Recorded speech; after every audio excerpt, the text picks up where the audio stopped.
Welcome to Crocodile MTG, your home of competitive, constructed play in the modern, standard, and legacy formats. Today's video was brought to you by all our wonderful sponsors, affiliates, and patrons. Thank you so much for supporting the Crocodile MTG channel, and we hope you enjoy today's video. Hello everyone and welcome. My name is Jordan with Crocodile MTG here, bringing you another Magic the Gathering video. Today we're going to be doing a Core Set 2020 draft. We are part of the early access event on MTG Arena. Thank you, Wizards of the Coast, for picking and choosing us to bring us this event. We are part of the early access event. This is sponsored. This is a VIP account we are using, and we're going to get to draft and play with all the cool M20 cards. So without further ado, let's get into this draft. We're going to pack one, pick one, Planar Cleansing as our pack. Now this draft is a little bit different than most of the other drafts on MTG Arena.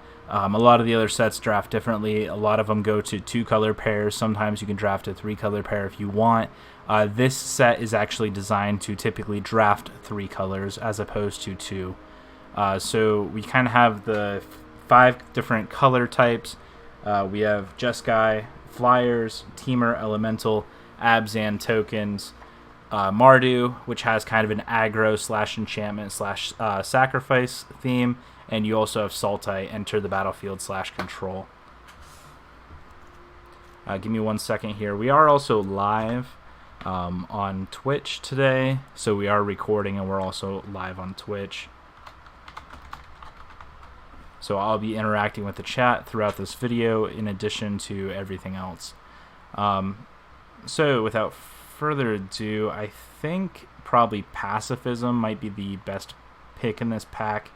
I think removal is pretty good here. Let's go ahead and take that as the card to for our pick this game. This turn, this pick, whatever it's called. And let's see. So if we're going white, we either want to go Jeskai Flyers, Abzan tokens, or Mardu aggro. And we have this 1/3 flyer here. I'm good, Logan. How are you? We also have Chandra Spitfire, which is a flying creature. Whenever an opponent is dealt non-combat damage, it gets +3/+0 until end of turn. We also have a Hasty Goblin that's a 2/2 and makes another target creature with power 2 or less not be able to block for the turn. We also have Keldon Raider here.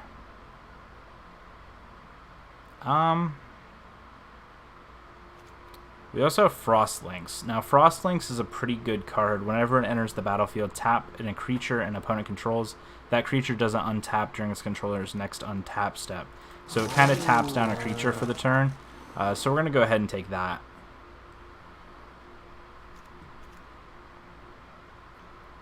Alright, so Jeskai is red, white, blue.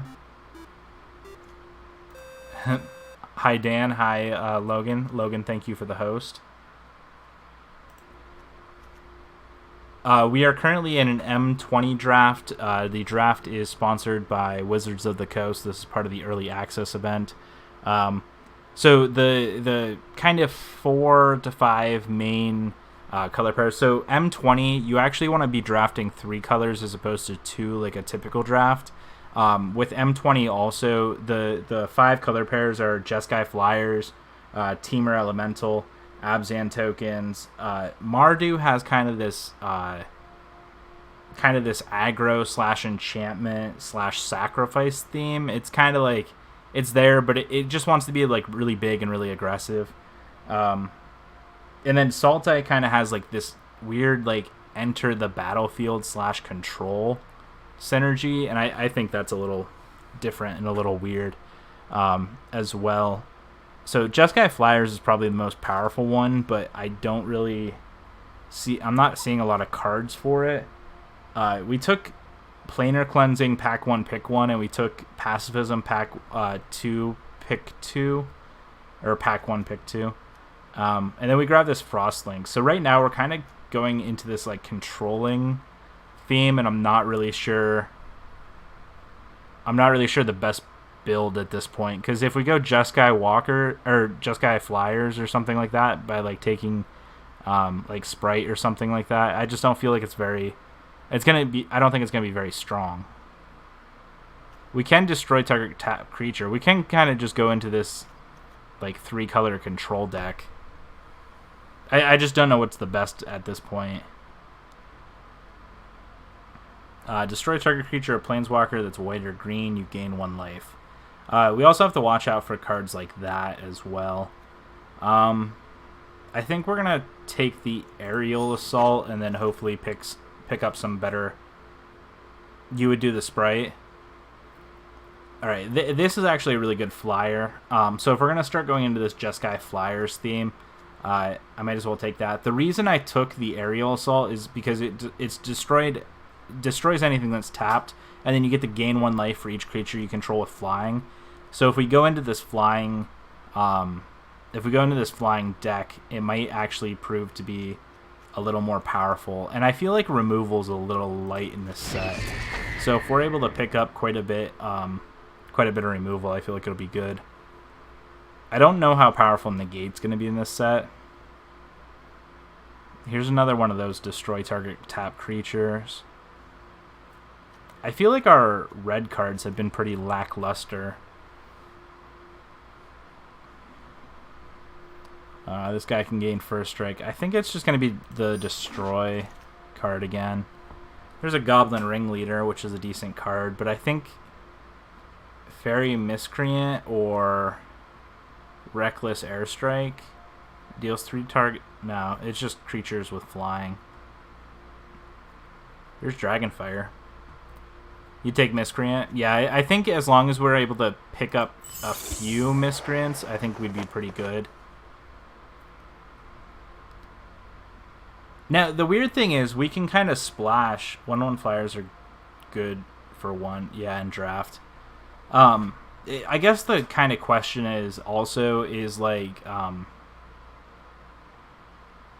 what color are we splashing? Are we actually a Jeskai deck, or are we kind of going into... Like, I feel like green's been pretty open, but I don't see anything I, like, love about green. I kind of like this 2/1 flying first strike, but I don't like the 4 CMC on it. Choose a color whenever you cast a spell that choose a color. This might actually be good.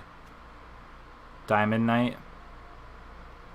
It has Vigilance, and then when it enters the battlefield, choose a color. Whenever you cast a spell of the chosen color, put a 1/1 counter on it. I feel like that's probably the best out of the things in this pack. Alright, so we have Loaming Shaman. Whenever it enters the battlefield, target player shuffles any number of target cards in their graveyard into their library. I don't think that's very... It's not bad, it's just not something I'm interested in, I don't think. Now, if we do start splashing green, we can go in kind of this...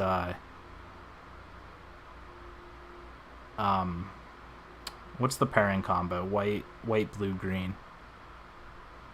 Naya? No, not Naya. Bant. Yeah, that's correct.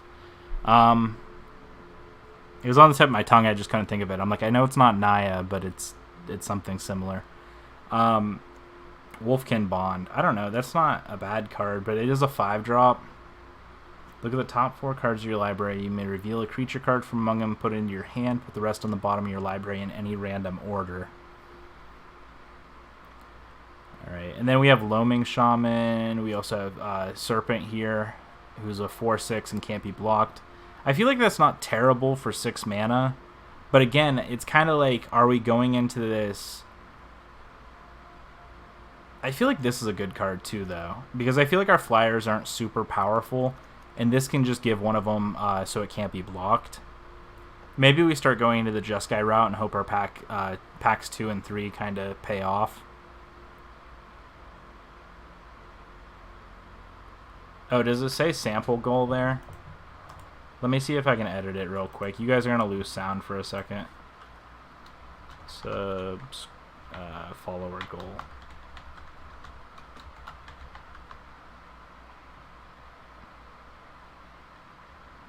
Let's do 25 new followers. Let's do... I think I have 4 followers right now. And then I can do 07-02-2019. Start goal. Okay, done. Alright, does that look better? Is that in a spot where you can kind of see it okay? Would I move that somewhere? And can you guys hear me okay today also? Is everything sound good?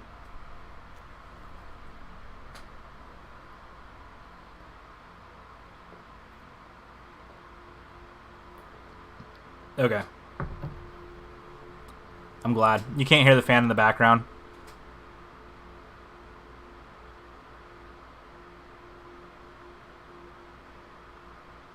Yes, maybe put it on the bottom left. Okay, well, right now, see, the thing is... Oop, grab the wrong screen. If I put it in the bottom left now, it seems fine. But when we go to gameplay, it's in the way of a couple things. I'll leave it there for now, and then we'll just have to see if... we'll just have to see if anything changes here. Alright, let me go back here so we don't keep losing sound. Was that or no, you can't hear the fan?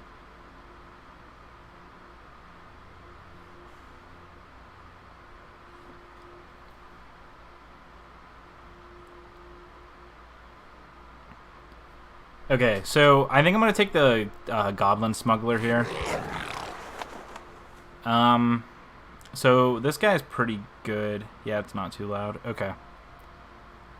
This guy's pretty good, actually, in white as a 1-drop. If you get him down early, you can just keep gaining life every turn. There's also synergies with life gain in this set. I'm not sure how much we're going to see them.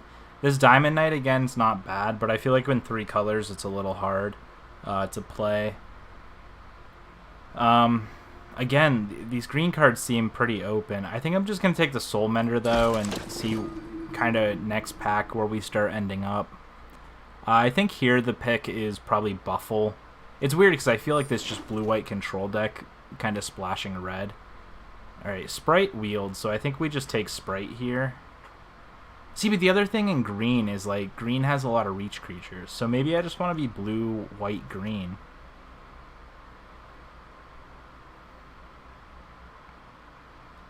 I don't know. I'm going to take the Mammoth Spider here. I just feel like that's a super powerful card in any draft set I've ever played Mammoth Spider in, which are quite a few. Return target creature you control in each aura attached to it.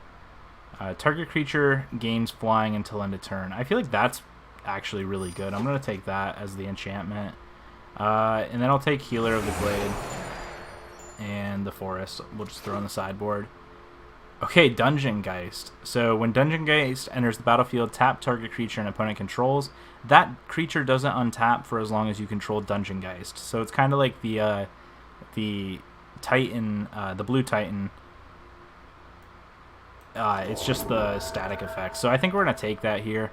Oh, wow. Okay, we have Ancestral Blade here as well. Whenever it enters the battlefield, you can create a 1/1 soldier token and then attach it. So you basically make it 2/2 when this enters the battlefield. And then you can also just use this as an equipment to boost your things. We're not in the elemental build, so I don't think I want that. There's good old-fashioned Active Treason, but again, I don't think that's something I'm interested in. Gift of Paradise isn't bad. I think because we're heavy blue-white, and there's the Tranquil Cove here as well. I think I'm going to take the Blade, though, here.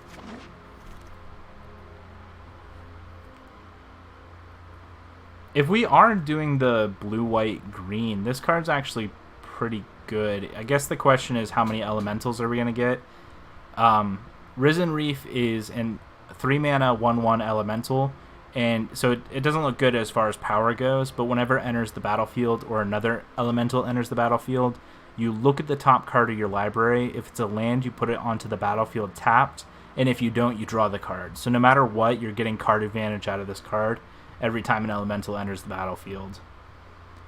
If we're playing green also, the Wolf Pup's actually a really good card. It can be used as a chump blocker on face value, and then creates a 2/2 green wolf as well. And that art is fantastically beautiful and cute. We also have Murderer Axe here. Just give something +2/+0. Overgrowth Elemental. When it enters the battlefield, put a 1/1 counter on another target elemental you control. Whenever another creature you control dies, you gain 1 life. If that creature was an elemental, put a 1/1 counter on Overgrowth Elemental. So that's also not a bad card. I feel like I'm going to take Risen Reef here because it's really good. I think I might start drafting some green elementals and see if we can kind of get into this band deck. I can give something flying here. I can make an 0/3 for 2 that adds mana. Oh my goodness, Dan, if you're still in chat, Uncaged Fury's in this set. I did not realize that. We can just get people with some instant speed +1/+1 and double strike.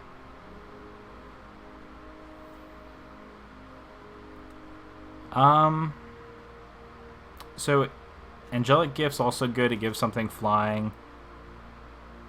You don't like it because you're... Well, I know. I'm not going to take it because we're building Bant, but we're going to be drafting and playing games for 7 hours, so we can do some fun shenanigans at some point, I'm sure, with Uncaged Fury. We are going to be live until probably 10:30. I'm going to have to take some breaks to take my dog out, but other than that, I think we're going to have some fun today. It's also showing off... They're showing off the new card arts as well. These kind of like full art styles, which I don't mind, actually. I think MTGO... Not MTGO. I think Magic the Gathering, Wizards of the Coast, I think they should print full art cards again. Not textless full art cards. I like the way these are set up. What's the blue card? So if you control a creature with flying, you draw 2 cards. It's like a passive. It's like a divination, but it costs 2 if you have a flying creature. I don't mind that in this pack. I don't really see anything else that we would want, really, other than this Druid, but I think just being able to draw and kind of keep your mana consistent. Anticipation's also in this pack, too, so we can get some pretty good card advantage going. Trample 5/4, when it dies, draw a card. That's actually pretty powerful. It's not an elemental, which I wish it was, but if we are splashing green, then I think it's probably okay. I guess the other thing I'd be interested in is Anticipate, but I just think, I don't know, maybe I should take the Anticipate.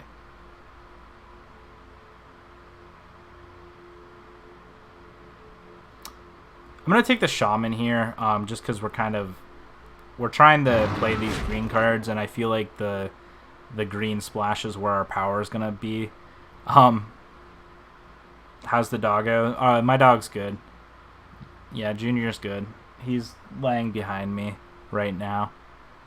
He's pretty happy and healthy and friendly.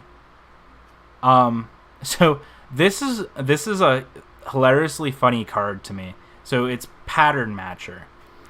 It's an artifact creature golem. Whenever Pattern Matcher enters the battlefield, you may search your library for a card with the same name as another creature you control. Reveal it and put it into your hand, then shuffle your library. The flavor text, which is right to the right of it, is good. Now put it with the other Whittle buddies.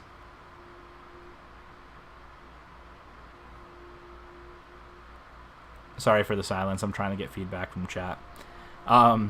Anyhow, now that I'm done embarrassing myself, what's the pick here? The 3/3 for 3. Or if we have Pattern Matcher, if we have multiples, which I don't think we do. I think it's probably just the 3/3 for 3.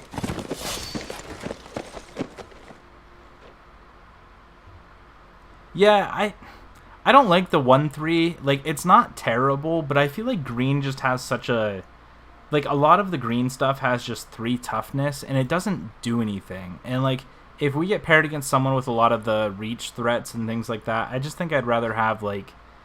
what I'm trying to draft here, really, is more of a green-blue shell splashing white, as opposed to a white-blue shell splashing green.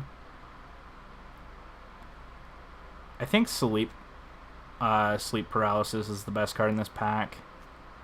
We're kind of heavy on the removal. Green is super open, so I don't think people... Yeah, that's why I wanted to get into green, was just because I felt like not a lot of people were taking it. Sacrifice it, choose target permanent card in your graveyard. Put that... Wait, that was put there from the battlefield this turn, return it to your hand. Okay. I see what they're doing. I'm not sure how I feel about it. How about a 3/3 Piranha Fish with Defender? That card feels pretty good for defense. Angelic Gift's also a pretty good card. I guess it kind of... Let me kind of look and see. You don't like the Piranha Fish or the Angelic Gift? Yeah, I like Gift too. Gift's probably the pick here. Oh, it's not going to show me. Normally, maybe it's not when you're drafting. Normally they can show you like your ratios. I guess the other thing here is Soul Mender. We already have one. We could gain a bunch of life, but I think Angelic Gift's probably the pick here. Give something flying, draw a card. Renowned Weaponsmith. Add 2 mana to your mana pool. Spend this mana to cast artifact spells and activate artifact abilities. Pay 1 blue. Search your library for a card name Heart Pierced Bow or Veil of Dragonfire. Reveal it and put it in your hand. Alright, that's interesting. I kind of like the pup more. I think green's way open. I think I'd rather have the pup here than the Renowned. The Renowned's not bad if we were grabbing like stuff like the Heart Pierced Bow or I don't think we grabbed it earlier, but the other artifact is the one that is pay 2 for an artifact, and then you can pay 2 to deal 2 damage to any target. I think it's just Ferocious Pup here. Gains first strike. I think I like Gift of Paradise more. It gives us a little bit of mana ramp, especially for playing 3 colors. I think I like that. I'm gonna get rid of this guy. I'm gonna start kind of looking and shaping our deck to see what exactly we're looking at. So we can have Overcome, which creatures you control get +2/+2 and gain trample until end of turn. Or we can grab this Wolfkin Bond, which just enchants a creature, gives it +2/+2, and you make a 2/2. I don't feel like we're in a really big go wide strategy, so I feel like Wolfkin Bond's probably the better pick of the two. We don't really have a... You like Overcome more, though? Maybe that was the wrong pick for me, then. Like, I like Overcome, but I just feel like... I mean, I guess it gives all our stuff trample. I don't know. Maybe that was the wrong pick. If we come across another one, I'll debate a little more. We take this Forest, because I don't see anything else in this pack that we want. Sounds about right. Anticipate Wield, Debuffle Wield. If you have 3 creatures, it's a game ender, and it does more. I guess that makes sense. I was kind of looking at the like go wide effect of Wolfkin Bond, but I understand what you mean with Overcome. It can just get through things. So do we... Which of these 3 cards do we like more of?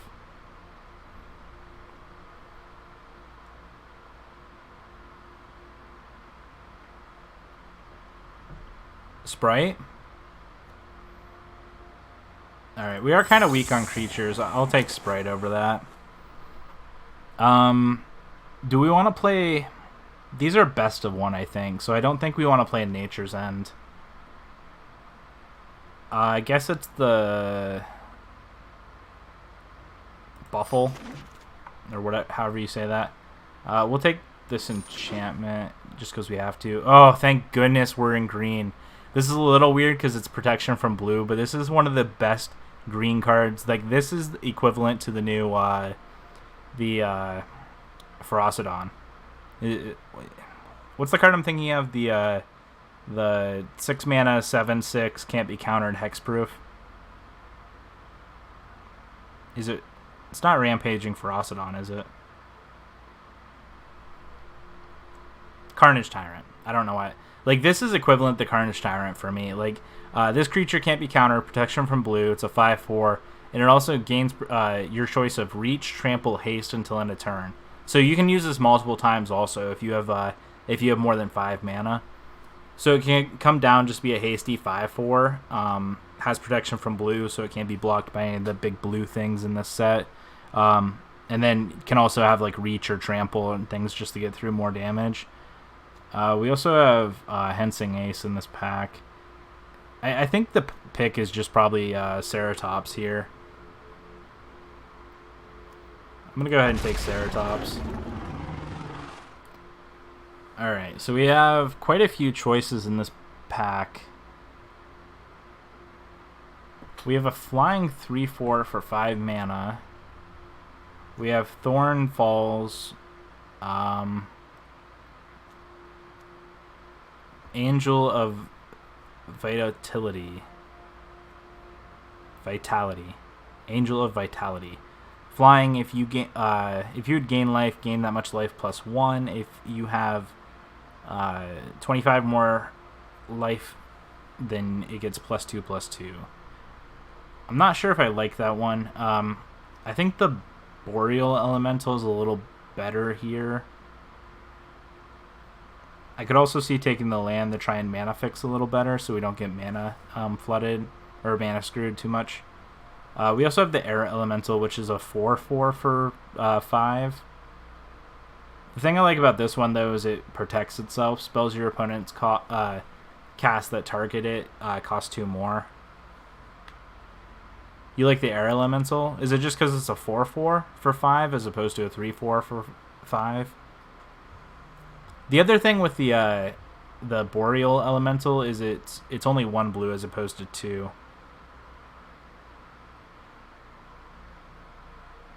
I like the Air Elemental. I think I'm going to take Boreal Elemental here, though, because it's only 1 extra mana. Yeah, I guess if Reach is... Okay, I could see that.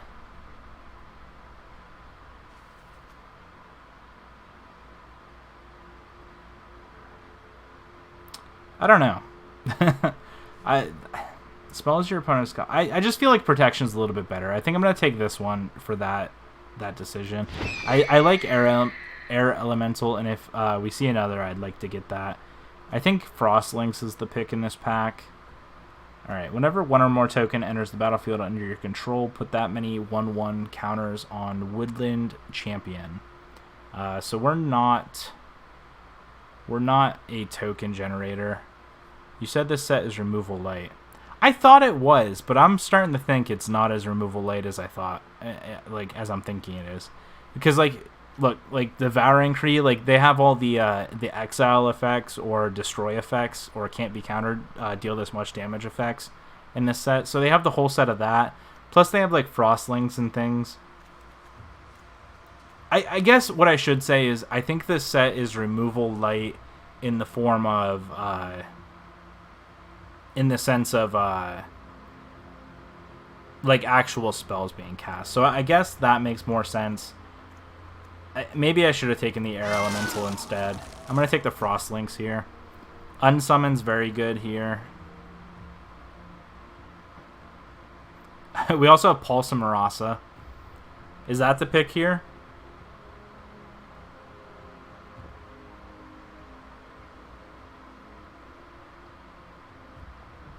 You like Unsummon over Pulse? Alright, I'll take Unsummon. If we see another Pulse and Marasa, though, I want it. Rule of Law. Each player can't cast more than 1 spell per turn. That actually could be bad for us, but... There's also Gift of Paradise, but I think target creature you control deals damage to its powered target creature you don't control. How many creatures do we actually have in this that we would play? I feel like we are a little creature light, but maybe that's just not our role in this. Maybe we're not as creature light as I think we are. We have a lot of things that generate like small incremental value. I think this pack is Rabid Bite. Sorry.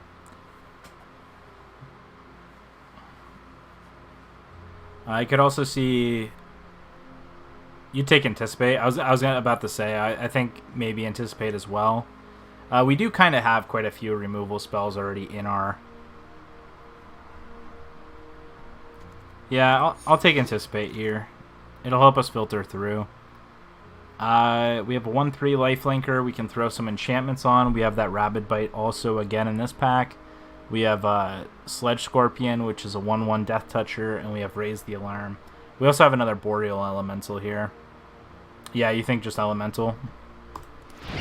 I could see that. Protection from red, flying, 1/1.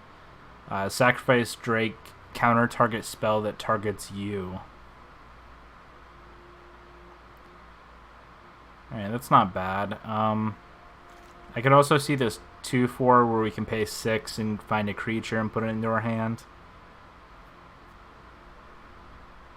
So Tracker, Drake, those are the kind of two cards I'm looking at. You like the Drake just because it's a 2-mana 1/1 pro red. Fair enough. We have this 1/3 flying Vigilancer. We also have this Troll. When it enters the battlefield, put a 1/1 counter on it. Remove a 1/1 counter. It gains hexproof until end of turn. We also have this 4-mana Trampler. Other elementals you control have trample. I mean, this isn't bad for face value, being it's a trampling 4/3.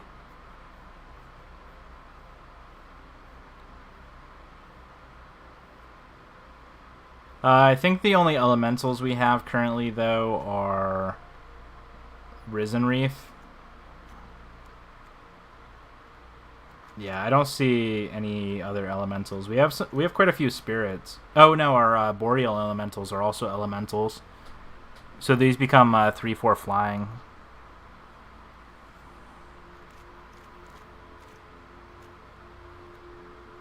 Yeah, that was my bad. I know it's in the name. We also have Healer of the Glade, which if we throw some enchantments on it, it's an elemental. So we actually have some more elementals than I thought. This Risen Reef might actually be playable.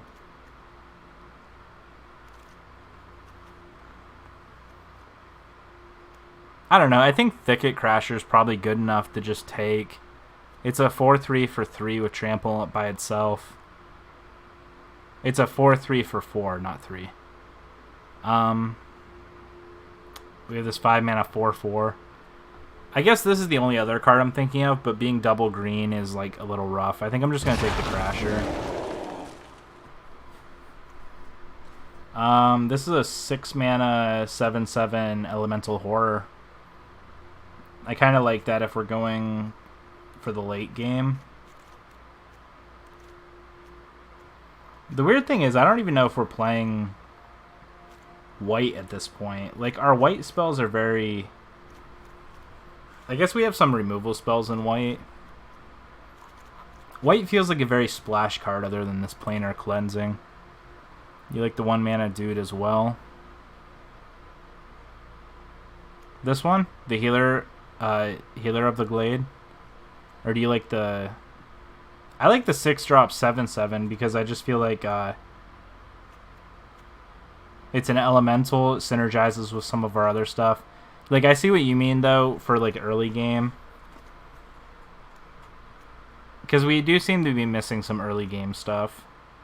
Like, I might play Soul Mender, but it's probably going to get cut. I could see playing Healer.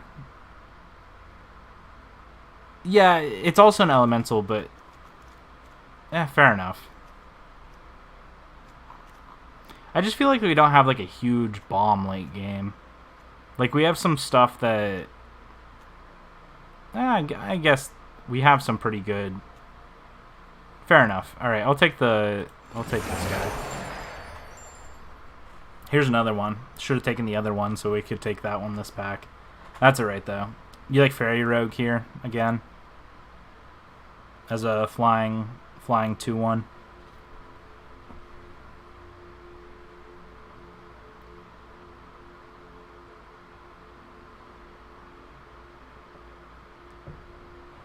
Yeah, the thing with Healer is it synergizes with Risen Reef and gains us some life, but it doesn't...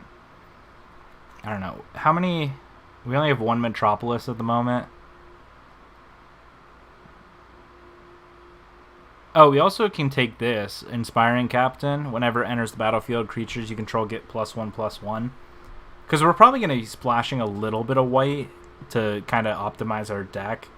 I don't know. Your man, Captain? Okay. Maybe it's just the Spirit then. Get some little incremental damage in. I think here, choose a card name, reveal the top of your library. If it's the chosen card name, sacrifice, lockbox, and draw 3 cards. That's interesting. 4 mana is not... I mean, it's not playable in draft. It's just... I was trying to think of a way to use it in Constructed. I kind of like the Mammoth Spider here. We have Pup. Yeah. We have Pup in this pack, or we have another Angelic Grace. What am I saying? Glaring Agus. We also have a Befuddle. Which I think we already have a Befuddle. We have 2 Befuddles. We probably don't want the Befuddle. I can't even say it. I think I'm going to take the Pup here. Kind of go wide. I'm going to take Gift of Paradise here. I could see taking the Captain and the Flyer. Alright. Vault Progress. Okay. 60. So the thing with the Vault Progress too is we're on a separate early access streamer account, so this actually doesn't count towards our normal MTG Arena account, unfortunately. So I don't think we're playing Miscreant.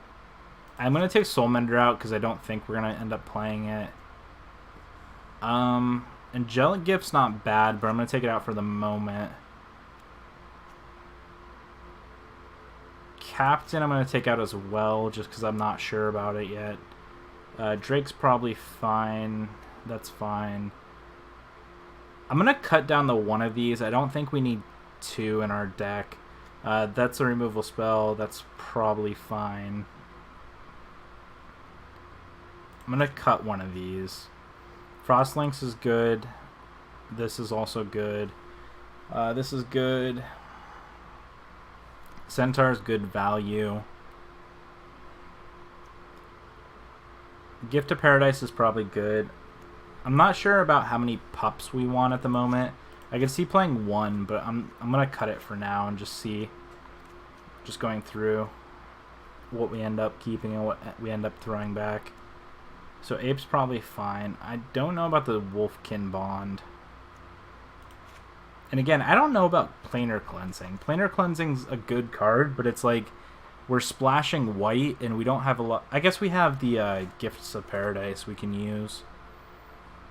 We need to cut 8 cards still, though. Is it better just to go blue-green? Yeah. See, I was also half and half on Cleansing in my deck. Maybe I cut Cleansing. I guess let's look at our deck if... Oops. Anticipate, get back in there. Like, that's without white. That's just straight blue-green. We still have to cut some things, but I just don't... I don't see any standoutish white card that I really love as opposed to another. Healer Glade's probably fine. Drake's probably fine.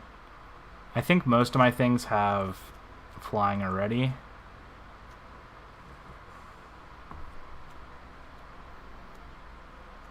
Centaur is good. Elemental synergizes with some stuff. Elemental Rhino is probably good. I don't know what to cut at this point. Maybe a Buffle?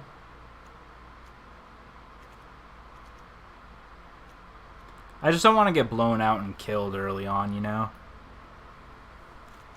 We have Healer and we have Gift to gain some life. We have Unsummon. Yeah, probably Befuddle. I can't speak it. One Gift. I don't know. I always like Gift in these kind of decks, but we are kind of low to the ground. I could see cutting both Gifts because we're just blue-green now. Originally, I wanted to play Gifts before because we were splashing the white. Yeah, now that you're on 2 colors, I can see it still being used as a ramp card, but it's just not as quick. All right, is there anything else we'd want to add? Like, do we like Pup? I guess let's look at our CMC and our creature base. Interesting. So we have 18 creatures and we have 5 non-creature spells, 2 of which are enchantment auras. What are the enchantment auras?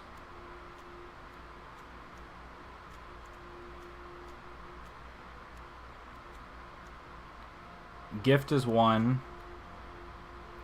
Oh, and then sleep paralysis. Yeah, that makes sense. I mean, I don't know what else we'd play other than this. I think we're just playing big creatures and then just swinging a bunch of turns. So I guess that makes sense. I don't see any other way to optimize our deck other than playing a Pup. But again, Pup's more for a defensive strategy. Just because it's a 2-for-1.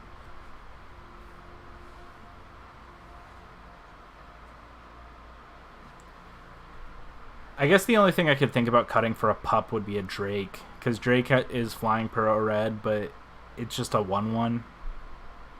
And we don't have any way to really boost it. You like Drake more? Alright. Do we need... Yeah, this is MTG Arena. We probably need 17 lands.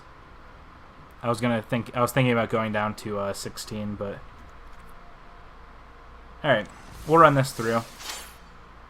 Alright, this is only 6 events. Or 6 packs. What am I trying to say? 6 rounds as opposed to 7, 8. I guess I don't know how many rounds are in the normal draft. All right, we're playing against Bats VIP.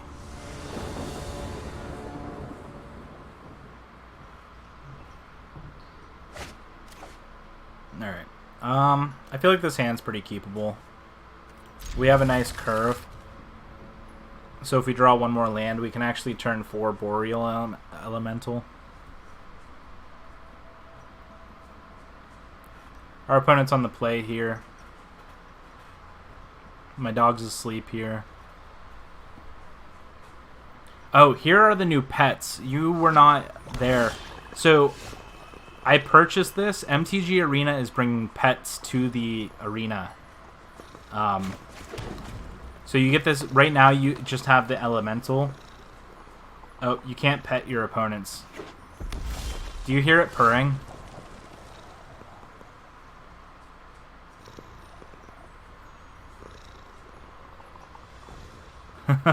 I like them. Alright, let's play this island before I forget. Let's play the Drake. Our opponent seems to be on a red deck, so we have protection from red here.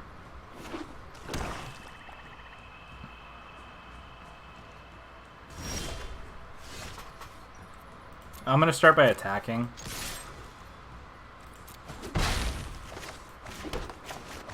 Play out the Warden. Pass the turn back to our opponent. Our opponent most likely has a removal spell of some sort here. If they do, next turn is probably just playing the Gifts on an untapped land, and then afterwards playing the Anticipate.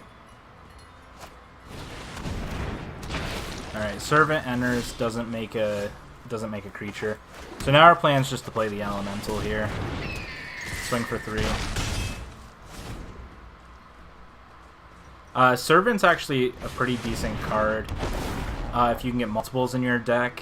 Whenever it enters the battlefield, create a 2/2 black zombie creature for each card named Undead Servant.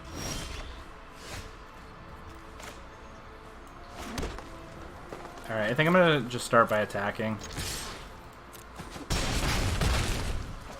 I think the play is just another Boreal Elemental. I guess the other thing I could do is Gift to Paradise, tap something down. Yeah, I'm just going to play Aggression.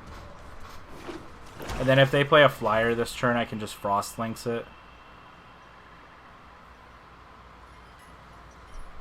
Give our pet some love while we're waiting here. Alright. And again, this Undead Servant doesn't trigger unless it's in the graveyard. I was going to say, is this too risky of a block? But our opponent just conceded anyhow. Alright. Oh, shoot. I drafted this thinking it was best of 1 drafts. I guess they're best of 3 drafts. Alright. Okay. We don't have any real sideboard cards, I don't think. We don't really have anything to clean up graveyards. We have some life gain, but I don't think there's anything we really want to... Changes are locked after submission.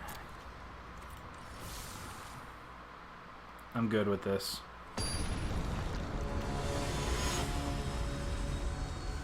Well, the only thing I was thinking about was, like, if they're playing, like, the red-black sacrifice deck, yeah, we'll keep this.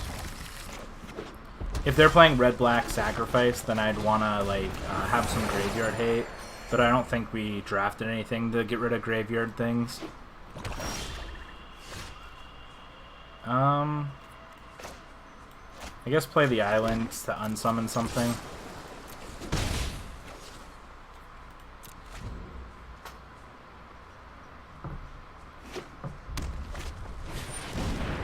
Whenever it attacks, you draw a card and lose a life. That's fine. Do I just unsummon this now? Probably. I don't think I want him to have card advantage. I'm going to play out Wings here. Oh, no, I'm not. I'm going to play out... Oh, shoot. I messed this up. No, I didn't. No, I didn't. I'm going to play out Sprite here. And then I'll attack.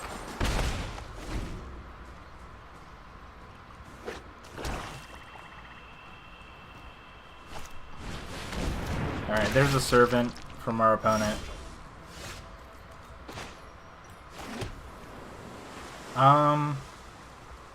So I think the play is probably attack with Sprite for 1. I'm gonna Winged first.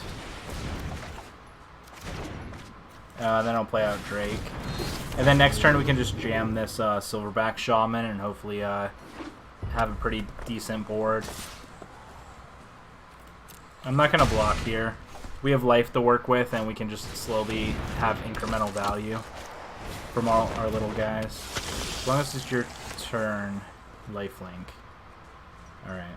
I guess now it's just Boreal Elemental. I think I'd rather have the Flyer than the Ape. I guess it has Trample. I guess I want the Ape here. Attack for 2 in the air. And then next turn we can play Elemental.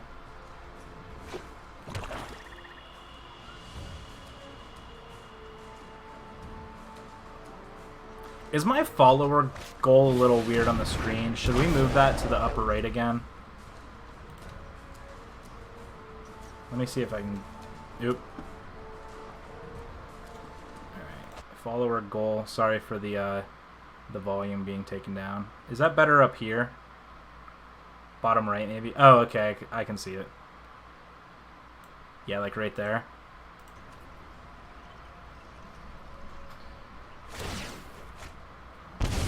Alright, so I'm going to block here. I probably want to block the lifelinker. I know they have card advantage, but I think I just want to get aggressive at this point and like... Okay, so they played another lifelinker out.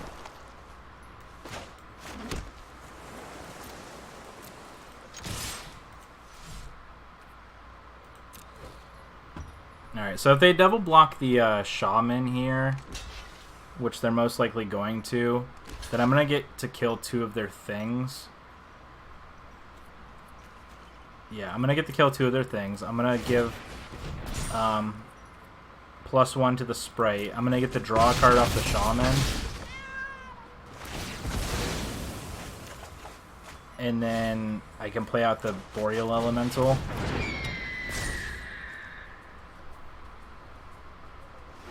They just 3-for-1 themselves. Yeah. I think they thought this had lifelink as well.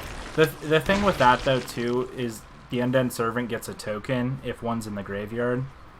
So I get why they did it. Alright, if they attack with Thief, I'm definitely blocking with the Elemental. Sure. I don't think they've had anything so far that has killed my things. They could have a shock or something, but they'd have to pay an additional 2 for it. Alright, they're getting a land. Interesting. Okay. Alright, we have this one pretty much wrapped up. Alright, I'm going to attack here, here, here. 4, 5, 6, so we can use this ability once. Now I'm going to play Sprite. What should I sleep paralysis, though? What's the best card? Is it Servant or is it Matcher? Or do I just hold paralysis? The 3/3?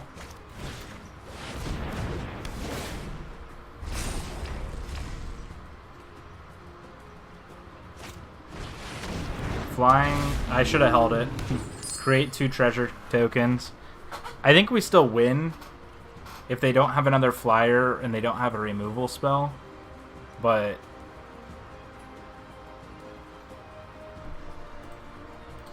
alright, good game. I wish I could pet my pet at the end here. Like, yeah, we did it. Okay, so here's that account mastery thing.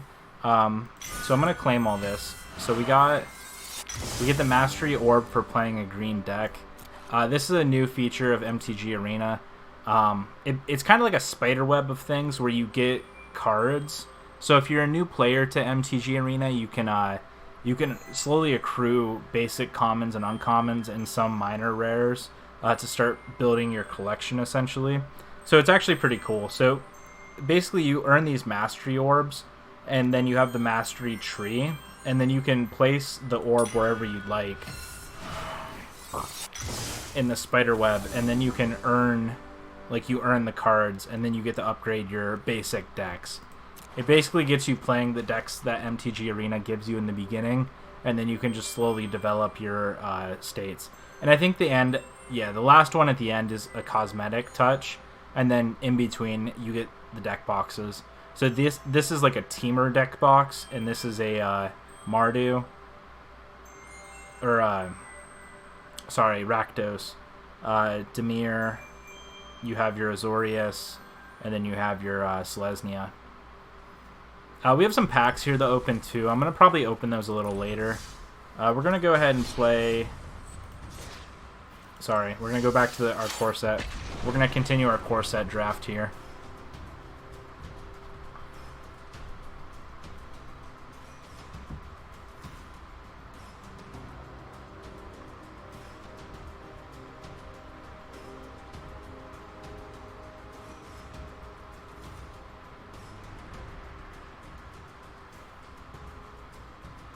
I do want to give a big shout out and thank you to Wizards of the Coast for sponsoring us as a featured content creator for the early access event. I also want to give a big shout out to all our sponsors and affiliates of Crocodile MTG.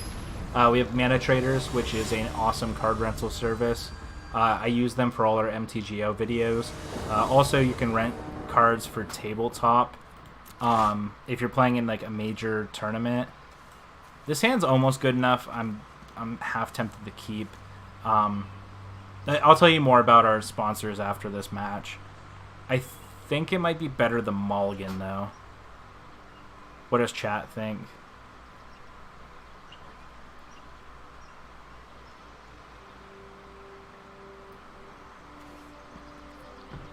Yeah, no blue mana. Alright, we're gonna mulligan. Now we have all the blue mana, but green's kind of our half color, so...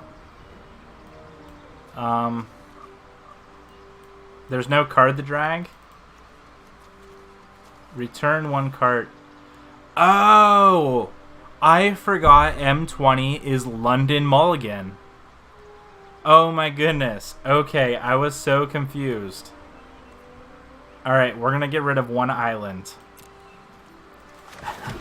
I was very confused for a second. Maybe healer was actually the better thing to get rid of there.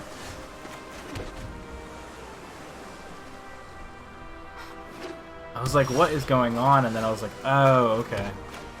I really don't want to play this Frost Links out yet. We're playing against MP Numbers, which is another content creator on YouTube.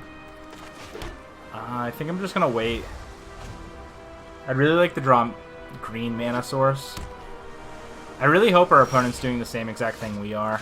I'm going to play Boreal Elemental this turn, though.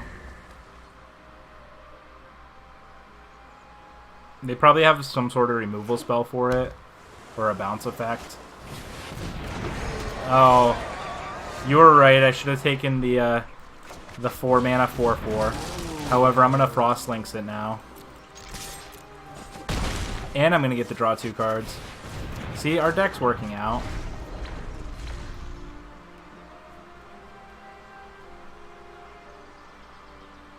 I would like to see some green mana though.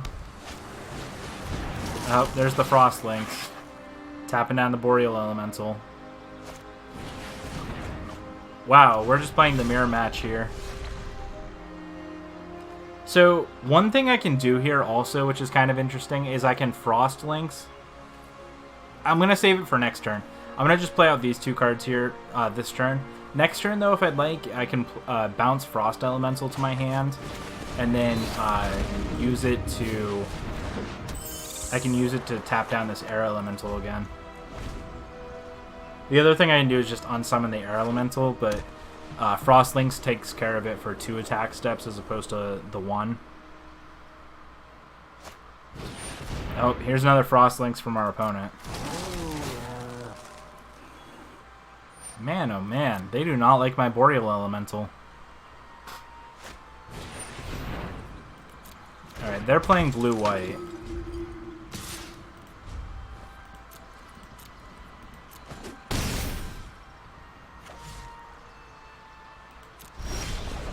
Alright, finally we have a green source. Here's their elemental, which I'm a little surprised about. I have the red one, which I personally like. Here is the forest, and we have an elemental cat, which can get trample. I think the play is probably just to play out the Crasher here. And then I can attack with Sprite in this, and then give Sprite a boost. Hit for 3. And then next turn I can bounce Frost Links if I want, and then tap down. Yeah, I think that's probably the better play.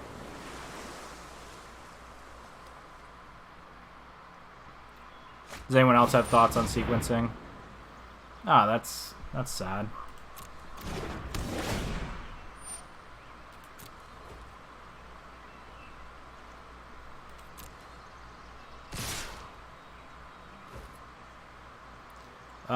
So I think what I'm going to do is block here, and then bounce Frost Links to my hand.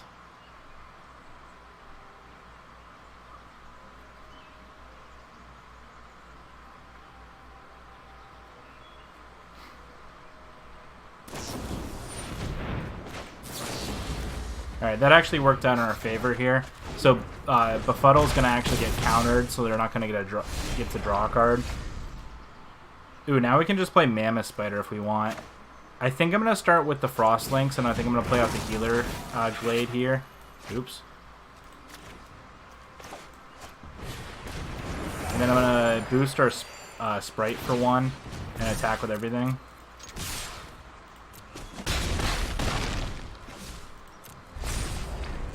And then next turn, hopefully we can get in for quite a bit of damage.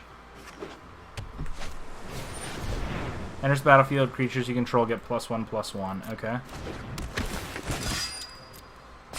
So if they attack with everything here, they gain 2 life, go up to 11.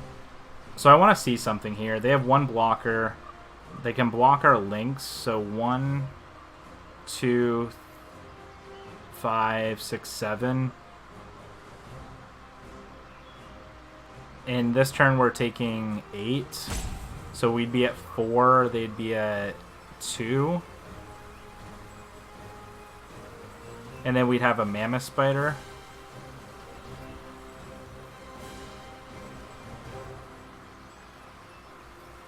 I feel like we just double blocks the links.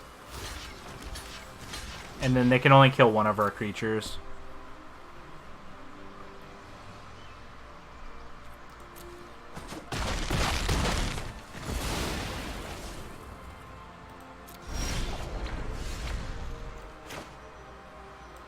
Alright, so here I think we want to play the spider.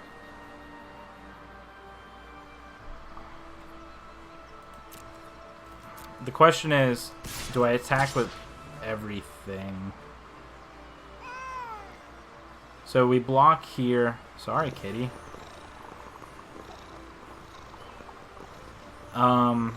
We block with the mammoth spider. We block something on the ground. We take 3. Yeah, I think I attack with everything here, other than the glade. Put them to 5. Play mammoth spider, so then we can block the air elemental. I guess the only way they win here is if they have something for our mammoth spider. So maybe I should have held the drake back.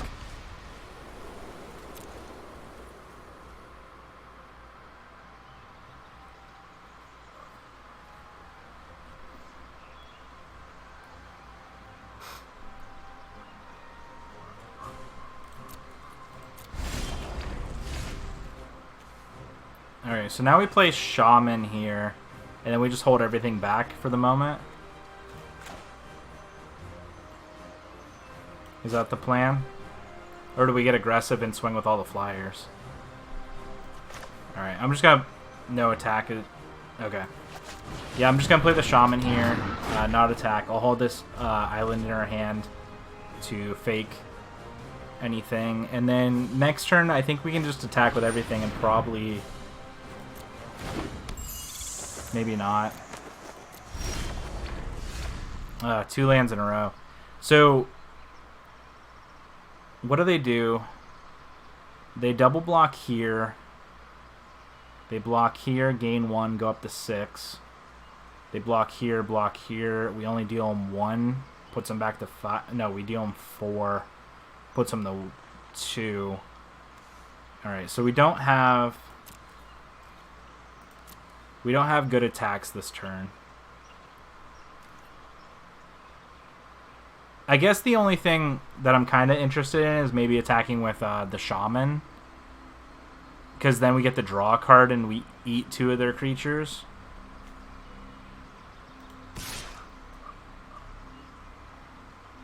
Yeah, I'm going to attack with the Shaman just because blue has so many tap down effects. And this forces them to block no matter what. This is a weird block. No, it's not. Never mind. I thought they couldn't... I would hit with Ape. Yeah, I was thinking they would block with their Frostlings, but this ended up just being a 1-for-1. But I got the draw, so that's actually pretty good. So now I can anticipate now and play the Courser.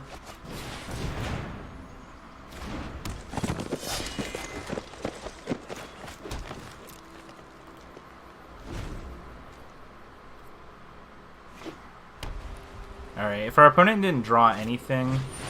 Oh no, this is not good. I think we just lose at this point. We have to draw... What, sleep paralysis? Oh my goodness. Sleep paralysis off the top or something to remove. We have to have something to remove Safara. Otherwise, we just lose here. We did it! We did it! Oh my goodness.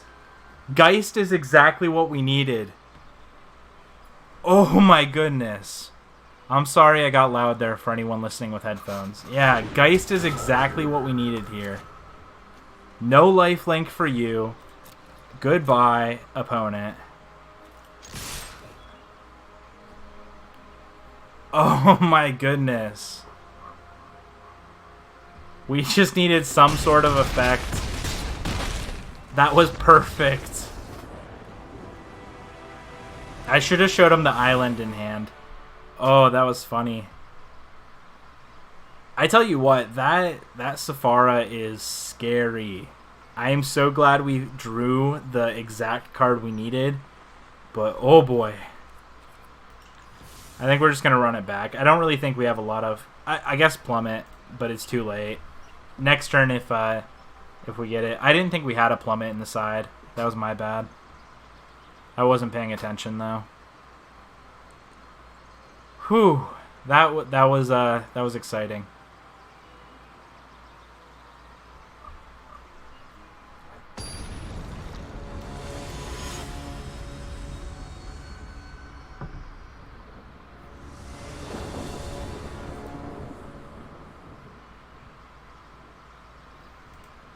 Alrighty, so waiting on your opponent. Oh, they switched their elemental on me. Alright, this hand seems very good. Not very good, but keepable.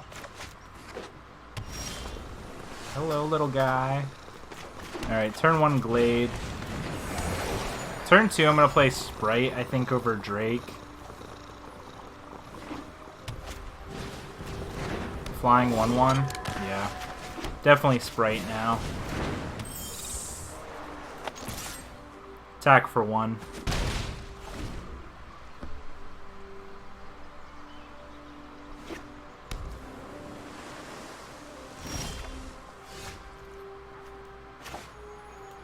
I want to play the island here in case we get through with Sprite.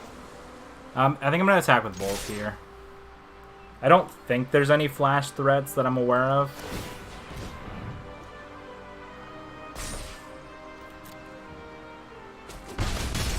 I'm going to play out Drake here.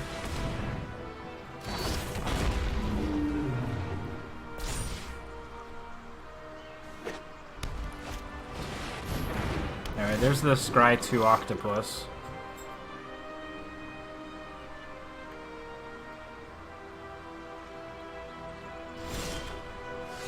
Alright, there's a Mammoth Spider for us. I think we're going to start with attacking.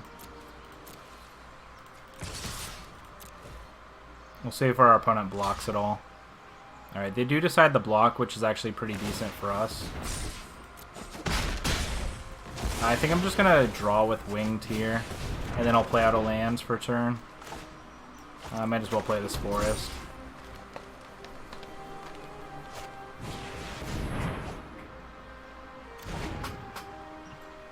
Alright, so they just hard cast the draw 2 here. They found a Sprite. I think I'm just going to play Lynx on the Sprite. I think that's fine.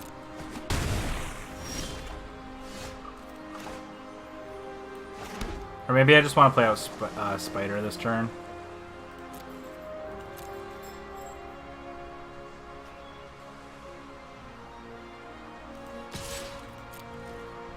See if they want to trade. Hi, bud. Alright, these are just gonna bounce off each other. I was just trying to get in for an extra point of damage. Junior. How's it going, bud?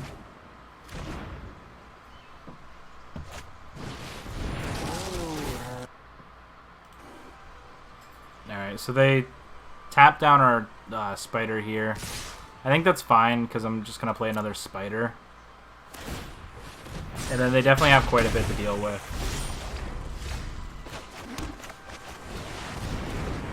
Alright, then I'm going to swing in with Sprite and then use its ability.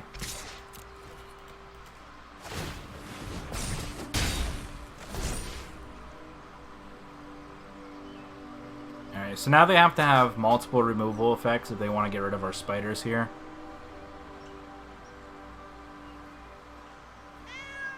Meow! Hello? Hello, Sir Spider. Or not Sir Spider, Sir. Oh, that's no fair. I don't even have to be moving my mouse. Oh, yeah, I do. What? If you just... It gets angry if you just leave your mouse on it?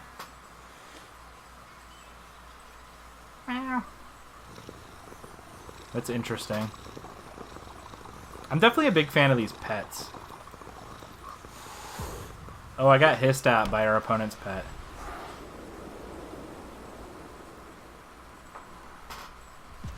Alright, so our opponent's going to play a Drake here, which I think's fine. This only counters target, spell that targets you. Okay. Do I just attack with everything and then unsummon if they double block on a spider? Is that too aggressive here?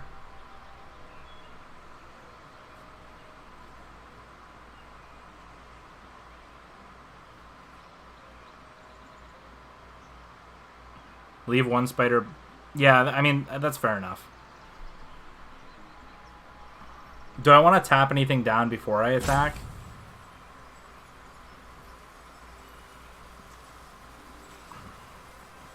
Like, I can play out Lynx and Courser, in theory.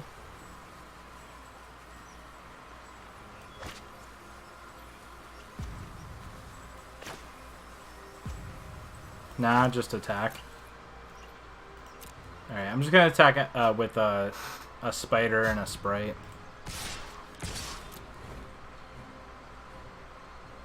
If our opponent double blocks, I can unsummon one and then...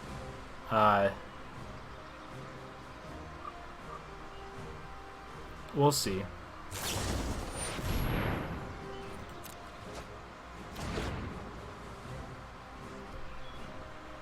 If they try and kill my spider here, I can just unsummon my spider and then replay it.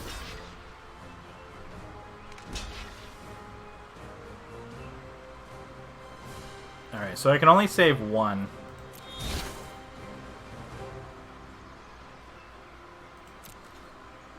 Maybe it was wrong to not play this Frost Lynx. So I think I'm going to pay one and trade Spirit with Spirit, or Sprite with Sprite.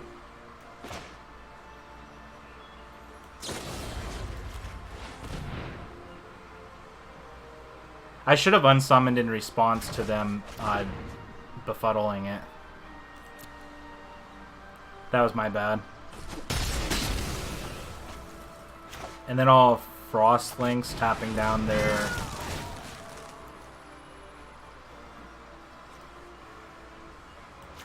I know, that was actually wrong. Because I have Spider, so unless they kill Spider, they can't do anything. I know, that was wrong. I should have just played Courser. After I did it, I started thinking, I'm like, that probably wasn't right. I think I just attack with both of these here. And then I'll play Spider plus nothing. They have 4 cards in hand at the moment. There's Sky Elemental. But I can give that sleep paralysis.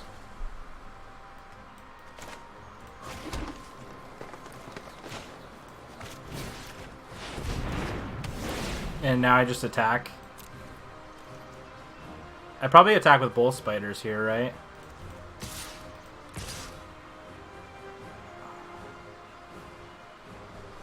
I think I attack with both spiders, but leave back Lynx. Yeah, I have to kill him before they get that legend down. They're probably going to kill a spider here, but I just get to kill the Prophet. Get in for 3, and then play Courser. And now they have to find a blocker, or they just die.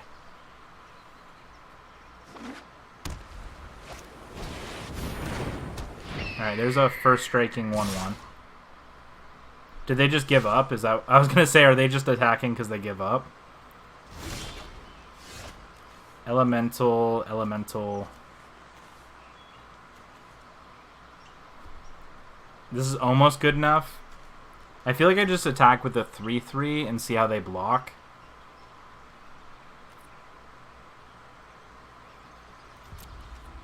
Actually, I probably attack with both the spider and the courser. So, what's the worst thing that happens if I attack with everything? Oop, sorry about that.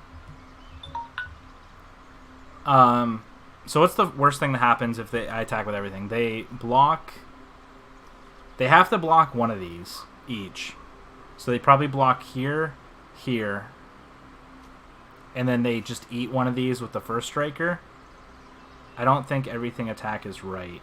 But the thing is, I think it is. Because they have to block both of these, and the raptor will eat one thing, but then I have Crasher. And I hit them down to 3, and then they lose their board except raptor. Attack all? Okay. Hey, Corey. Dan, this is Corey. You met him yesterday at Magic GP, or SEG, whatever. And now I just play Thicket. And now I should be good. Because unless they draw that angel, they should be good. Good game.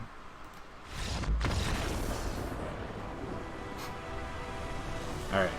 That was actually kind of tough match. I'm glad we went kind of unconditional and went blue-green as opposed to whatever we are also drawing. So I got some experience here also. Alright, so we're 2 for 2 so far.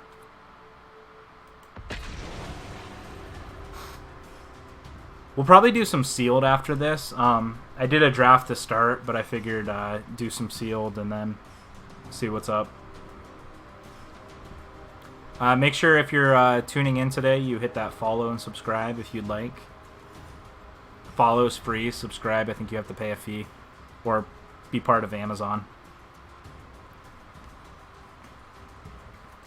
Is the volume good for MTG Arena compared to my voice? Like, can you hear me okay over it?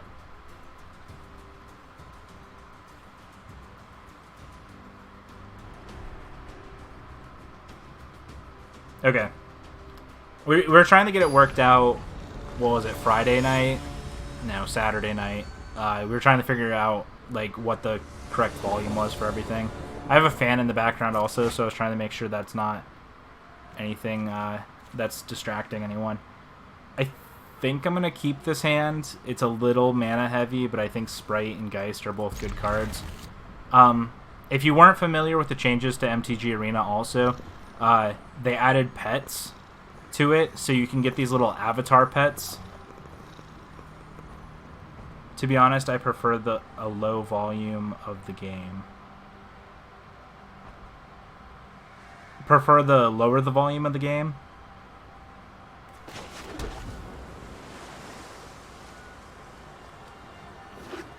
Or is it like lower now? Oh, it's at a good level now. Okay. Alright, I'm going to play out Sprite here. This is actually turning into a really good hand. We have Warden, which then we can play Geist for 3.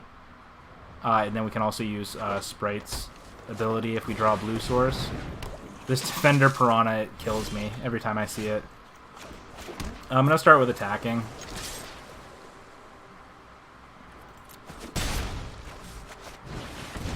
Play out Warden.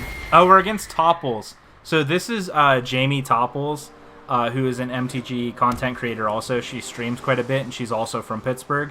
I tune into her stream quite a bit.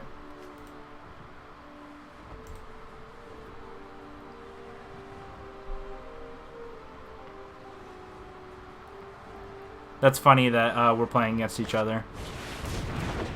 Alright, it looks like we're just playing the same deck pretty much. I think I'm gonna tap down Warden here and just try and get in the beats.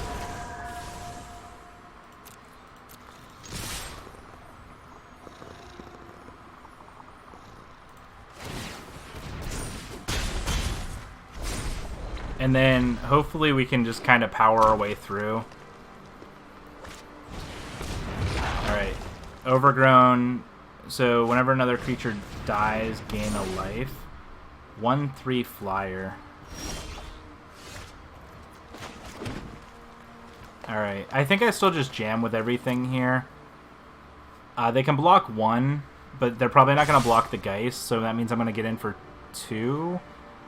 Yeah, they're going to block the Warden here. I'm actually not going to do anything because I want to play the Spider this turn. So they can start filtering their draws, which is a little rough, though.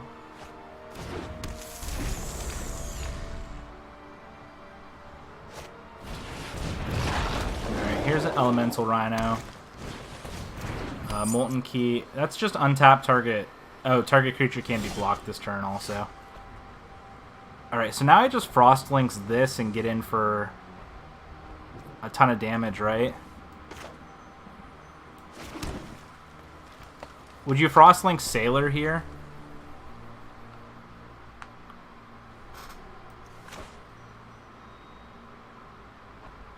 The 4/3? But we're sitting at 20 here, and if we keep this... So we're attacking for 2, 4, 7 this turn, and then we just have them dead next turn if they don't draw an Elemental. Or if they don't draw a Flyer. Okay. I just wanted to make sure that was right. Alright, so we're going to tap down the Sailor here. We're not going to attack with the Spider. Alright, and I think it's most likely going to be game next turn. They have to draw a Flyer, but even if they do, I don't think they can do anything for it.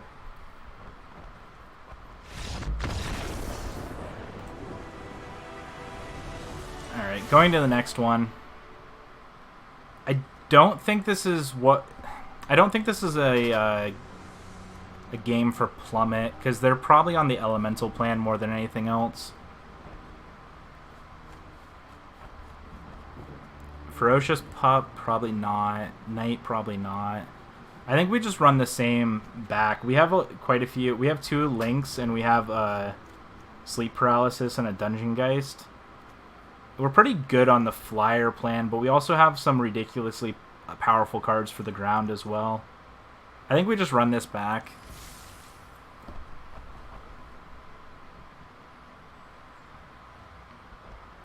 I guess one last question I have for you guys as well. Can you read chat okay? I tried the position chat where I typically have my deck list posted when I'm recording for YouTube. And I wasn't sure if that was large enough where you can read it okay.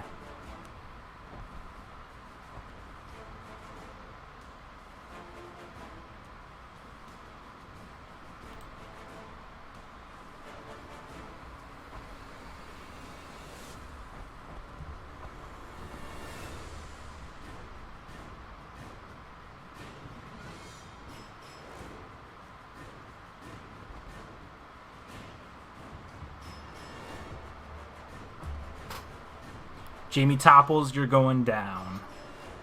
Jamie Topples, I actually won one of her giveaways about a month ago, 2 months ago.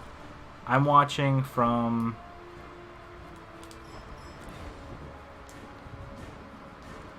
Fine on my end, I can also see the chat. Okay. Oh, okay. All good.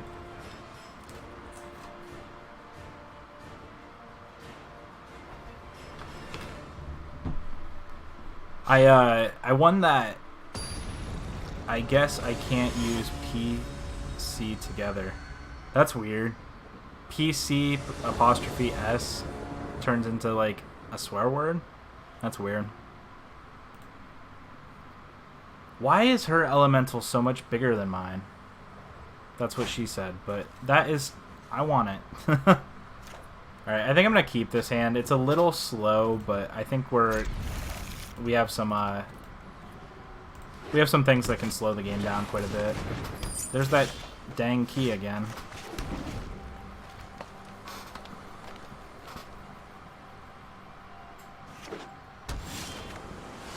Alright, Sprite right on schedule. Possibly an unsummon or something.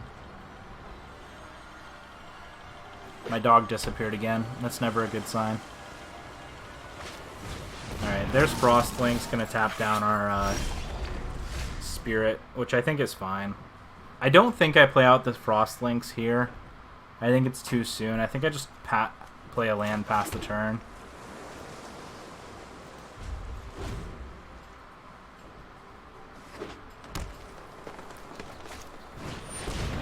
Alright, there's Overgrown Elemental. Alright, maybe I should have played out the Lynx.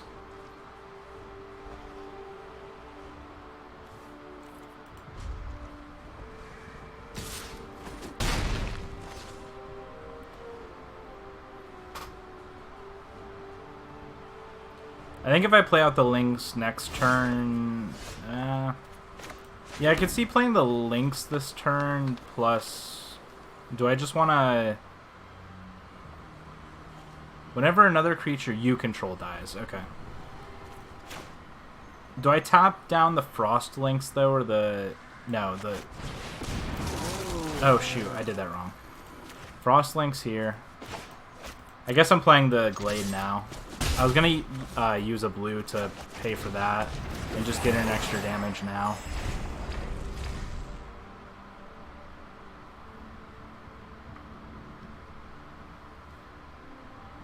Alright, now if they swing with Elemental, I just block here, I think.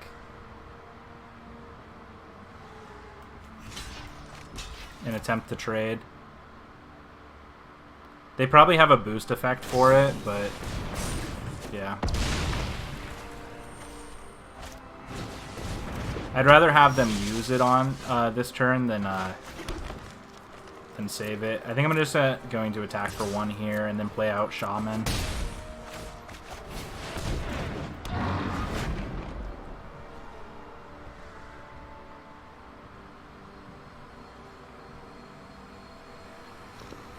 Give my pet some love while we're doing this.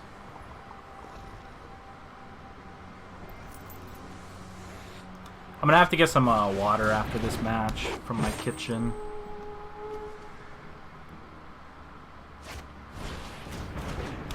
Alright, gets +2, +0, or +0, +2, and draw a card. So, now do I just swing? I think I swing with Shaman here, and if she double blocks, then we can just Sleep Paralysis something. We're probably going to Sleep Paralysis the Growth Elemental, so maybe I just do that now. Whenever another creature you control dies, you gain 1 life. If that creature was an elemental, put a 1/1 counter on it.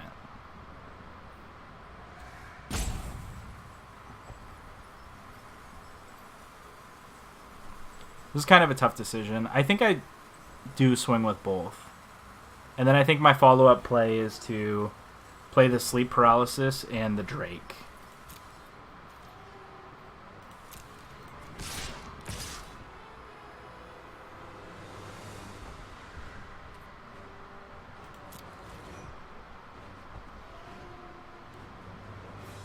They probably block with the Piranha and the Lynx.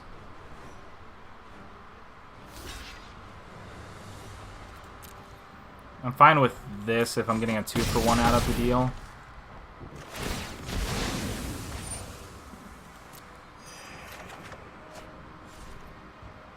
Okay, this actually worked out in my favor, I feel like. I'm going to save the Sleep Paralysis.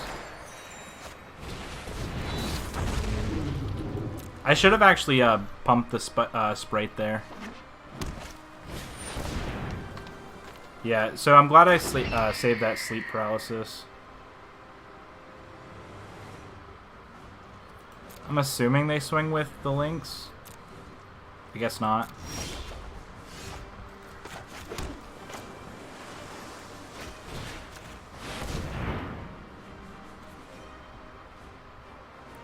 So this actually works. We start getting in for 3 now.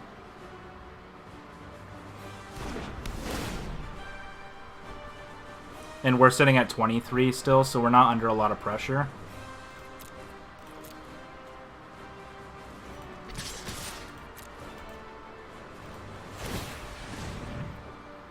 And then we can play out our 3/3 next turn, and they're kind of limited in their attacks. They could start attacking for 3 unblockable if they want, if they're using the key. But I think overall, I feel like we're in pretty decent shape. Yeah, so they're probably discarding a land here. Alright, what does this do? Whenever another blue creature enters the battlefield, target player puts the top 2 cards in their graveyard. Alright, I'm going to take 3 here. I'm not too worried about that. Geist is actually a fantastic card. I think we actually want to Geist their champion here. And then maybe play the 3/3. Limit their draws.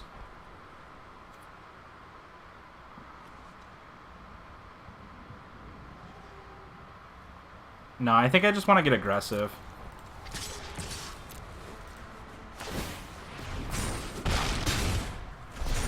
Because then I'll hit for 6 next turn, and then after that I can hit for 6 again the following turn.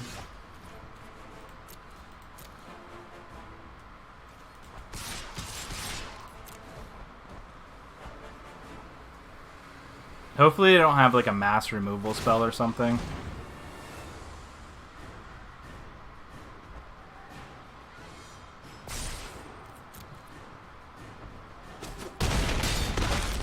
Again, I'm not really sure what she could have here. I'm going to leave the... yeah, keep getting in for flying damage, yeah. I'm going to leave the forest in hand. And hopefully this is good enough for the game. Oh, we are 3 for 3. This deck is turning out to be really good.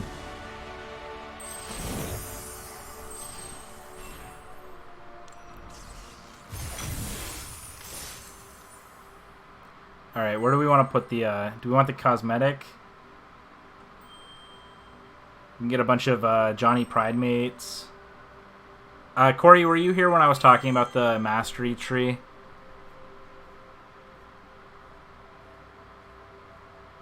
Okay, so this is a new thing they're adding to MTG Arena. Essentially what it is like, as you play the beginner decks, you get like this green, red, white, blue, black orb. Basically saying you played the color.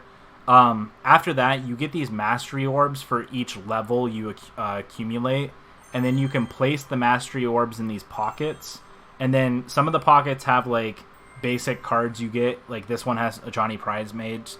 It's basically for new players to, like, when they're starting MTG Arena, to quickly get all their like bulk commons and uncommons and things like that.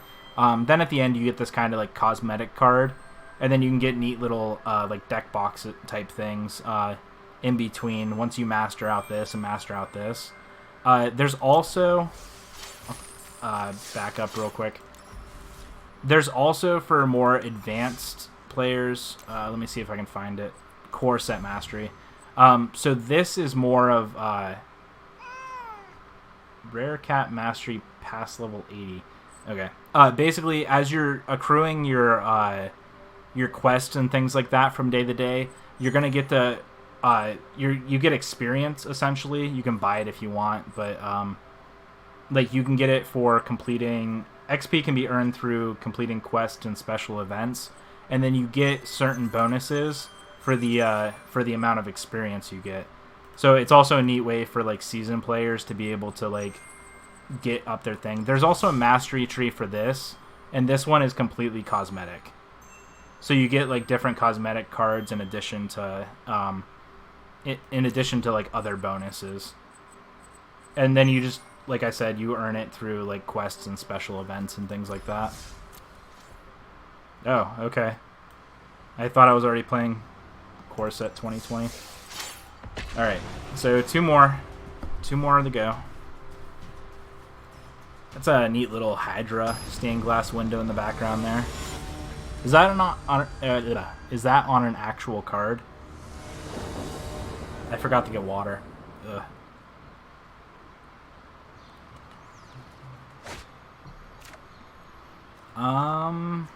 This hand is almost keepable. I think I keep it out of risk, and then hopefully, because I'm on the draw, I draw another land. Alright, we'll say hello. Alright, we drew another land. Oh, no! I didn't play the forest to play the healer on turn 1. Alright, not punished. Never punished. I know, 2-landers are really dangerous on MTG Arena. We're not being punished, though, today, which I'm surprised. Alright, Shivan Reef is a really good card. Essentially, if you find a land on top of your library, you put it on the battlefield. If you find a different card, you put it into your hand. Alright, we're going to get in for 1 here. We're going to have to get aggressive really quickly. We're going to play out these Boreal Elementals and hopefully get things done pretty quick. They're a pretty heavy ramp deck, which is a little concerning.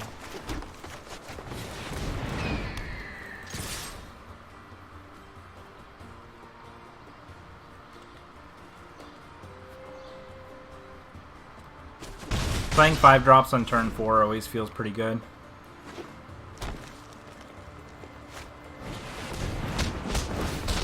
Alright, there's an Elemental. It's going to put... Why didn't I get to see the card?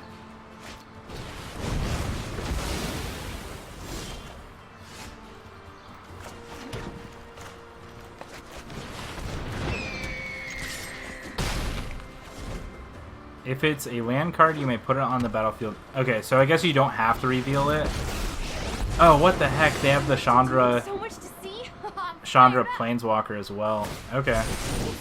So they're going to get in here for 4. I think we just... Do we kill them, or kill Chandra next turn, or we just go after them? Is that an Elemental? No, that's a Shaman.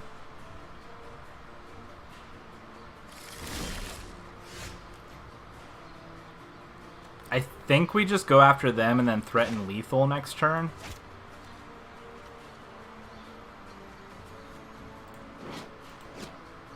Alright, we're going to start by drawing 2 cards, and if we hit a land... Alright, we didn't. I think we just attack everything at the... Would you kill the Planeswalker here, or would you prefer just hitting our opponent? Because the Planeswalker is giving a slight boost to the 1 card right now, and they have plenty of mana. I think I just want to kill... Okay, sorry. Chandra, the new Chandra gives +2/+0 to all elementals you control, which at the moment, it's just the Lavakin. The -1 adds 2 mana, and then the -2 deals 2 damage to any target.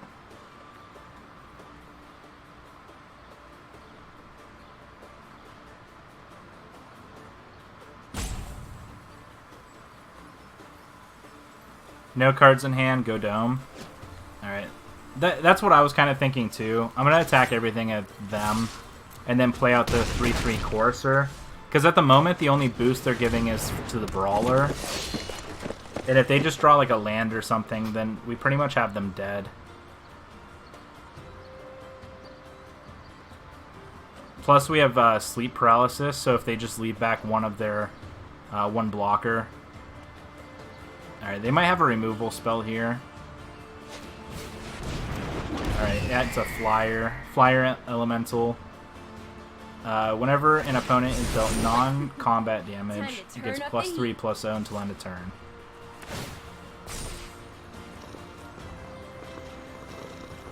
Whoa, whoa, whoa. What happened? Whenever it attacks, get +1/+0. Okay.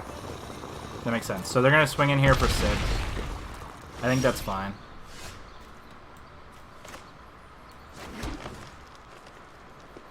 Here, I think I just attack with everything and then play out some more attackers. I mean, more. Yeah. Okay. So I'm gonna attack with everything here. Sleep the flyer. I don't think I need to at the moment because I'm gonna play out a flying flyer and a trampler, and if they don't block anything here, then they get hit to 1. If they block, they get hit to... I mean, if they block here and block here, then they get hit to 7. But if not, they're at 4, and I have 2 blockers. I guess the only way they get punished is if they have something absurd, and then they can minus Chandra. Alright, they're going to gain 3 here, putting them to 7. And then next turn, if they leave the flyer back... Okay. They're just going to do this here. Pyromaster and Firebrand. So now I just play Geist, right, on the flyer.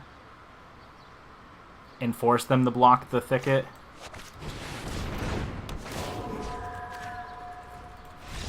Alright, that's the game. I feel like our deck is a lot more powerful than I thought it was originally.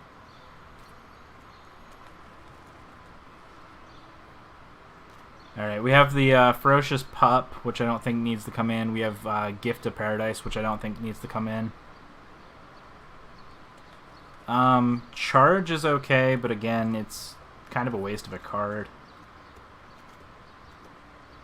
I feel like we drafted a pretty decent deck. Ancestral Blade, we're not playing white. I think this is good, how it is.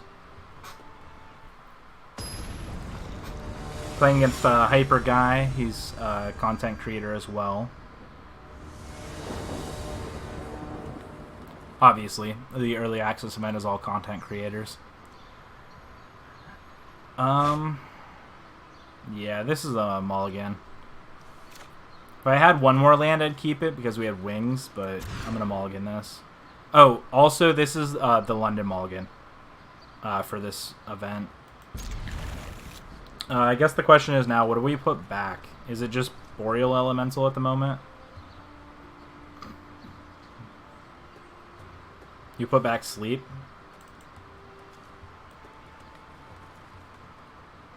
Yeah, I guess we have Unsummon. We'll try it. Alright, I'll also play the Glade out. Yeah, I guess Boreal Elemental is one of our best cards. Sleep is really good as well, it's just... Alright, now we're going to play out Drake. So the Pro Red might be actually pretty relevant here.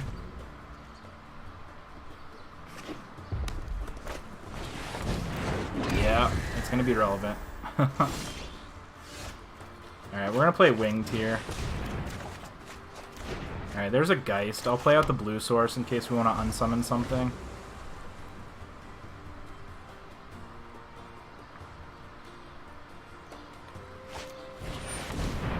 Alright, that's fine.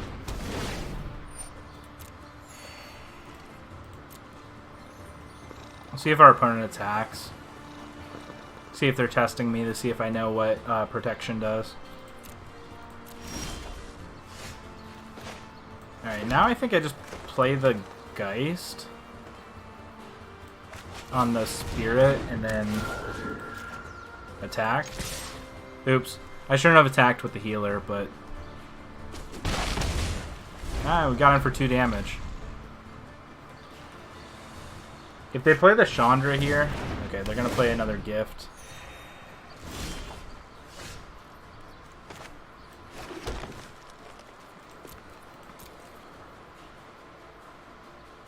I think I'm just going to attack with everything again. If they want to block healer, that's fine. And then we're just going to play out the Boreal Elemental.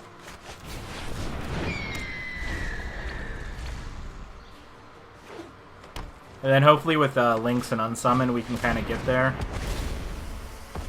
Alright, that's fine. I like how this sound effect sounds like this is a ginormous creature, but it's a 1/1.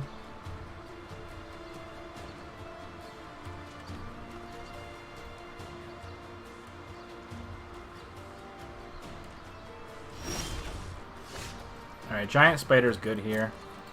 I'm going to start with attacking.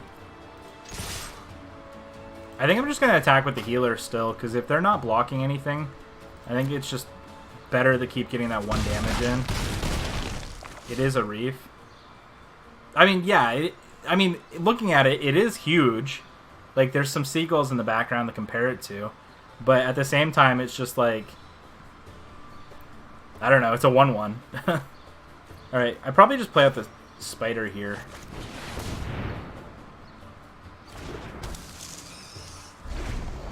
Yeah, I feel like we're just running over our opponent. Even if they play something huge out here, I think we just have Lynx and Unsummon to deal with it. And then... Can we...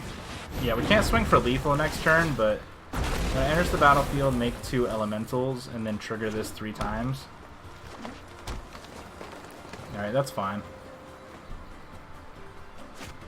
I'm not sure exactly what happened, but sure.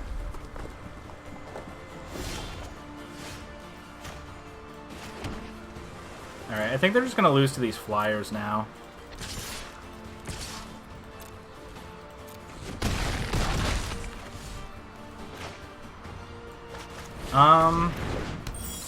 If I were to play out Lynx, I don't think I need to. I'll just pass. I'm sorry, I haven't been giving you attention. Sure, all these 1/1s can have trample. I'm a big fan of 1/1 tramplers. No hold in this case, they drop a blocker. Yeah, I wasn't playing Lynx. Alright, here's a fire elemental. Yeah, and they're just dead. There's no way they're coming back from this, I don't think.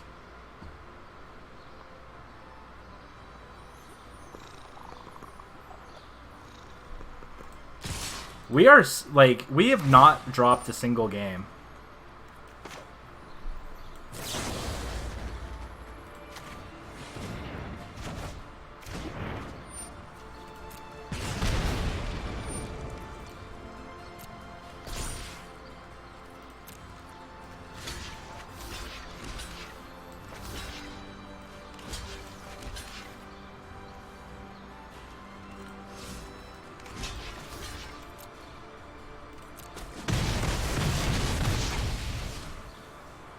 The real threat, yeah, if they would have found a Chandra, we would have been in big trouble there. But the thing is, if they would have found a Chandra, what I would have done was bounce the Crasher with Unsummon, and then everything would just be a 3/1, which is a threat, but it's not like it's not a crazy threat. You know what I mean? Like, if they don't have Trample, then we can just block, because we were at, like, what, 22 or something when they attacked? Maybe a little lower than that, but for the most part, we were just, I don't know. 23, yeah.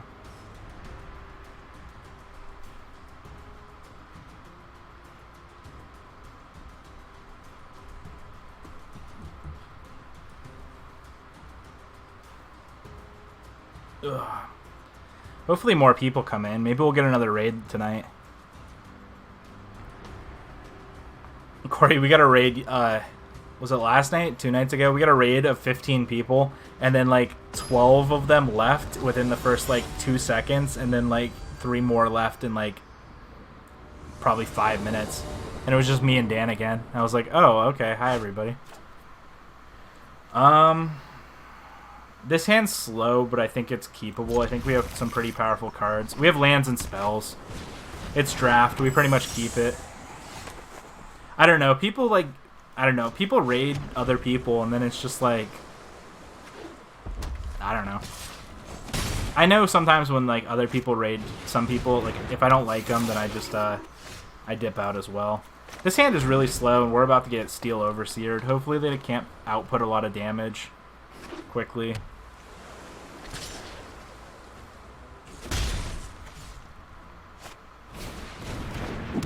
Alright, that's a lot of damage quickly. Alright, I'm going to draw 2 here. I'm going to have to discard a card, unfortunately. Alright, probably one of these islands. Alright, now we have some threats to go, though. We can Geist the Steel Overseer if we want. We can also Geist the Fairy if we want. Oh, gross. They have more than one fairy. Oh, even more gross. Maybe I want to Geist the Smuggler. And then just play out big threats on the ground.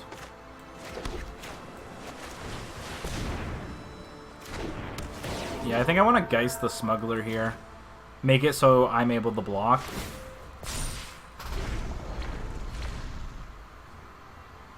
I know Overseer gets big, but like we have other ways to deal with that.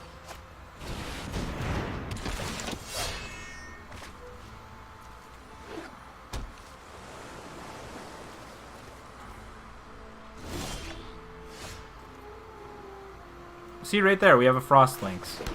I'm just kidding. I know that's not a very good.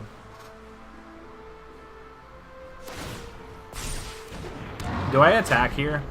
Like, I have to start pressuring our opponent, and they're at 20 still with one card in hand.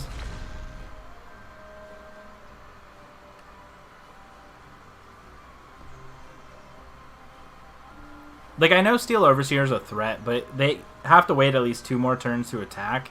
And even then, we have, like, I don't know, shifting Ceratops and things like that, where... Alright, I'm just going to block here. We get to draw a card, and we get to trade with one of their threats.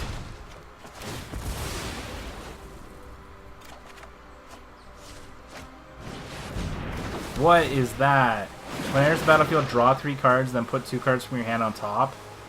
Why is it Brainstorm? Why is that a 5-mana Brainstorm?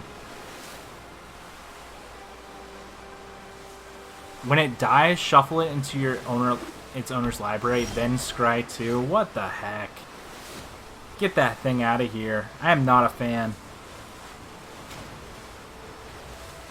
I think the graphics are screwing up. Do you hear that? I'm sorry. Like, it's stuck on the Gale thing.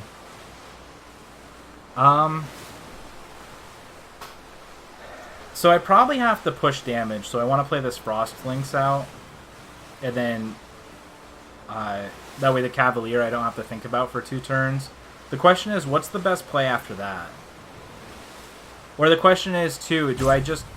Maybe I just play Boreal Elemental and Glade here, and then save the Lynx for next turn, and then...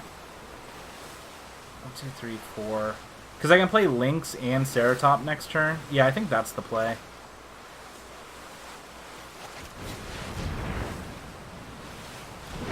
Yeah, I'm sorry. I can turn it down here. Well, that turned it off, but I can turn it down a little more. When I switch screens, for some reason my desktop audio for MTG Arena... Okay, I can't attack here, though, unfortunately. I almost did. That was almost bad.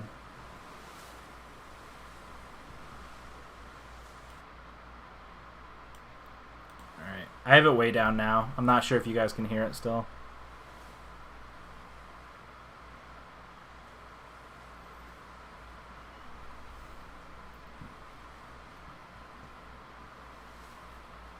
Alright, I feel like we're in pretty okay shape if we get to untap and nothing gets killed.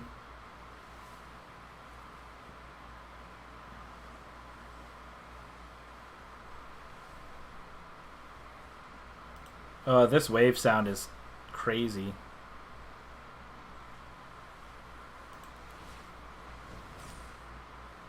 Is there a way I can switch the audio?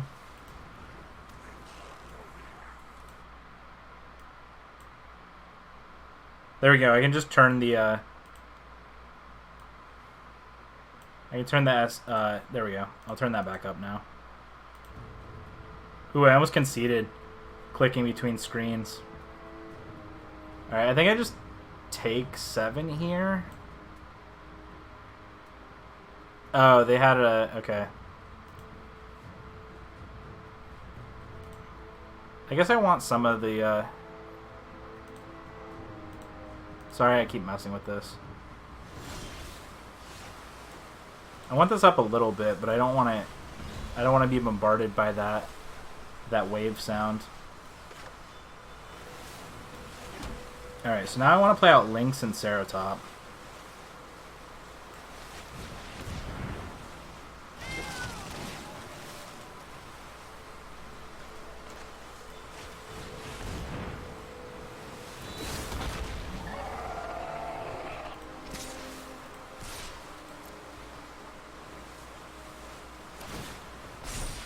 Sure.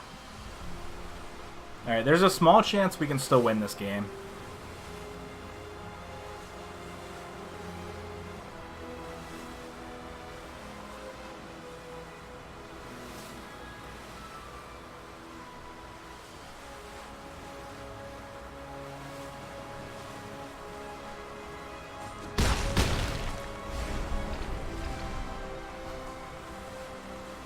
Oh, Siggy. This is my buddy Siggy. I forgot to look at who the content creator was we were playing against.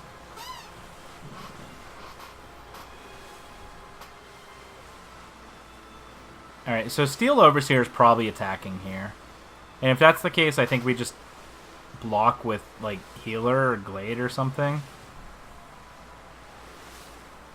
Right, this is just another target creature with power 2 or less can't be blocked this turn.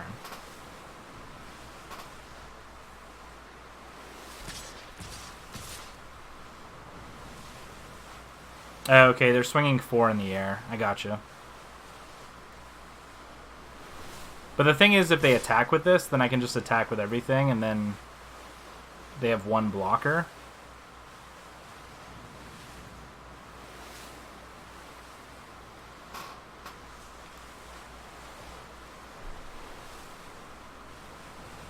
I can't take it, so I have to block here. And then I take 4.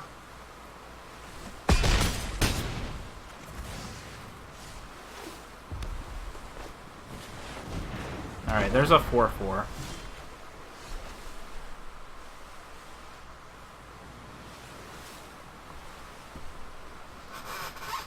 Unfortunately, I can't play both of these things, so I probably just play the Boreal Elemental, right? The question is, do I swing? I think that's where I'm getting a little close to death. So if I block here, here,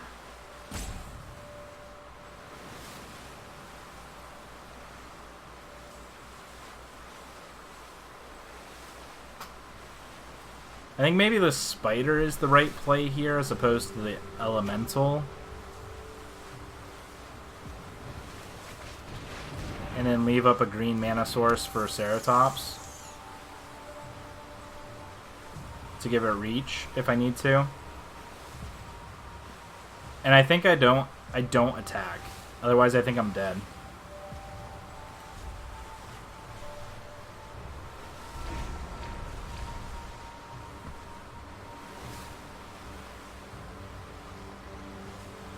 So Steel Overseer can start boosting the Golem in addition to the Overseer, which is a little poopy.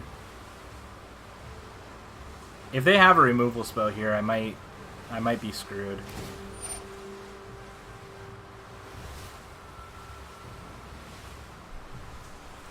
Oh, I wonder if this works. Yeah, give it unblockable. Then swap it over. Alright, they might actually have this game. I don't know if that worked, though. It must have, given them unblockable. Alright. That was good. Good work from our opponent. That was a close game, that's for sure.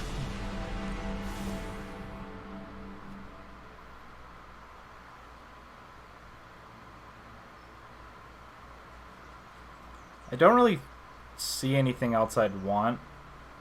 I guess a Plummet, maybe. But they only had, like, one or, like, a couple flyers. I'm going to bring in Plummet, but I'm just going to leave it as my 41st card. I'm not going to cut anything. I think I like the rest of our deck. We also have Befuddle, which I could bring in, but I'm just going to bring in a Plummet.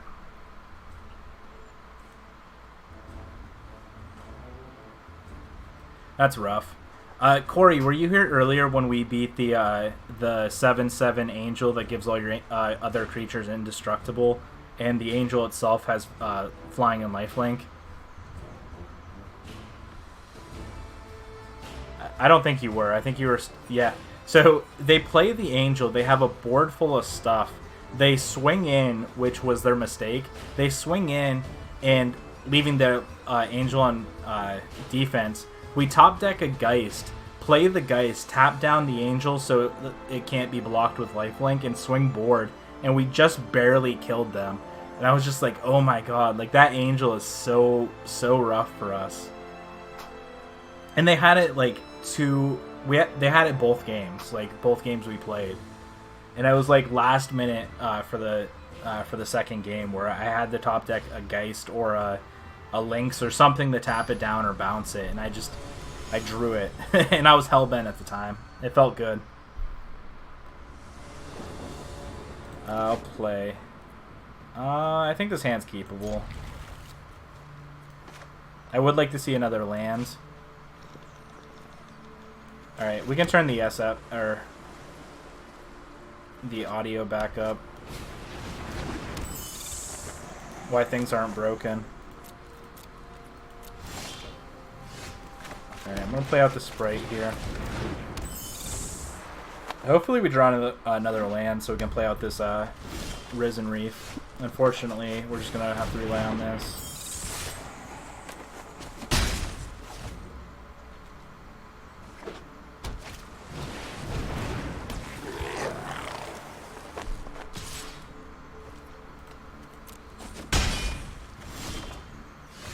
Oh, this is not good.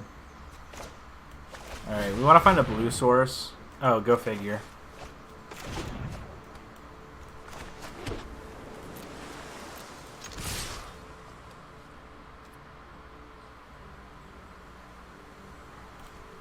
Yeah, sure, I'll get in for 3 here.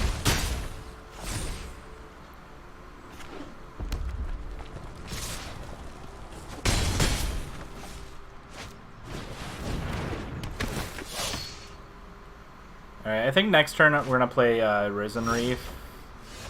Maybe. And then when we start playing these Frost Links, yeah, we're going to take some damage next turn, which is going to be a little poopy, but we got to... when it enters the battlefield, yeah, I want to take action. Alright, there we go. We got to start hitting our land drop, so I think this is the best way to do it. It ramps us back into the game. And then we can play Lynx next turn on Raider, or anything else they have.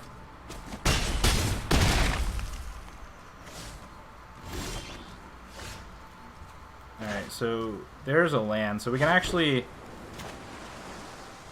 Wingward here first.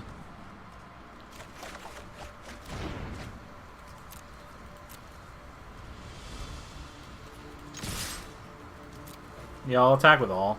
I don't think there's anything in this set with Flash, so... Alright, I'm going to play Frost Lynx, tapping down Raider. And then we have something to trade with Goblin Smuggler also.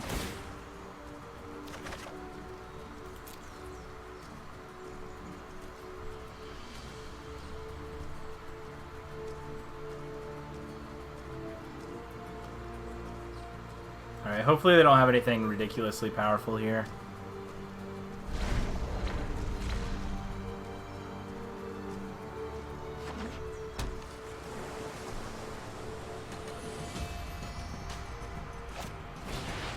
There's a Frost Lynx tapping down our Frost Lynx. They're going to attack for... hit us down to 5. Alright, there's Marauder's Axe.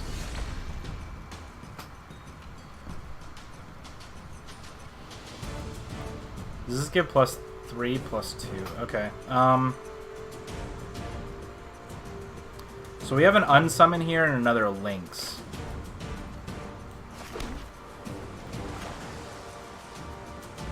I think I'm going to cast the Lynx, target the Raider.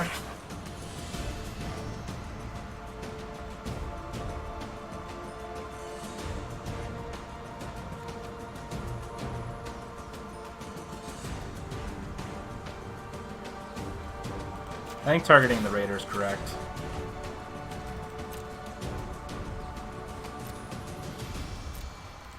I'm going to hit for 2 in the air. I'll play out the Drake and then keep Unsummon up. Because most likely what they're going to do is Goblin Smuggler or something with Marauder's Axe and then swing in. If they're smart, they'll do it to their Lynx. And if they do it to their Lynx, then if we unsummon the Lynx, they can actually use it next turn. Which is a little rough.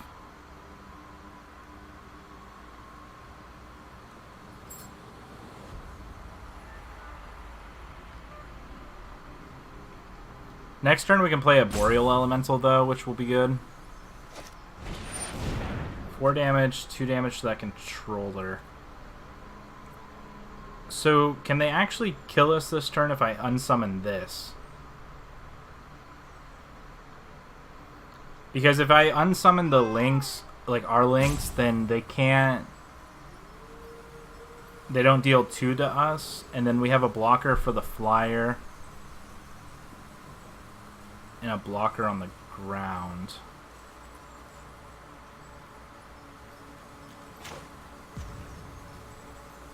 Is this wrong?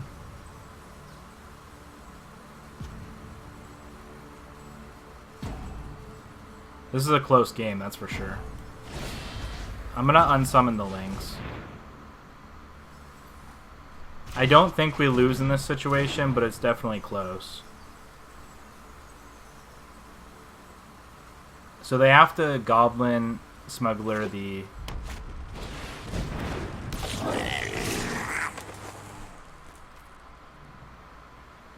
Alright, that's unfortunate. Go down the 1 here.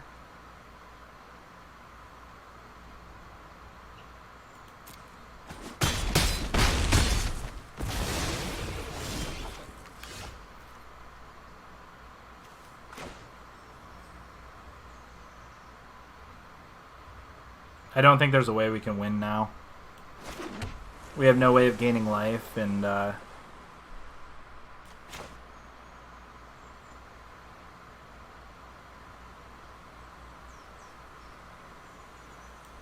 we can hit for 6 this turn, but we're 3 damage short. And then they can just give something unblockable next turn.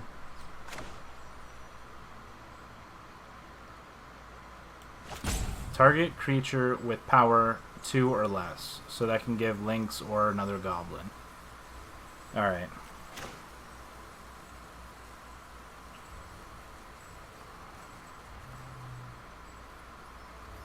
I don't feel like there's an out here. Alright, good game, opponent. That's alright, though. That's only our first loss.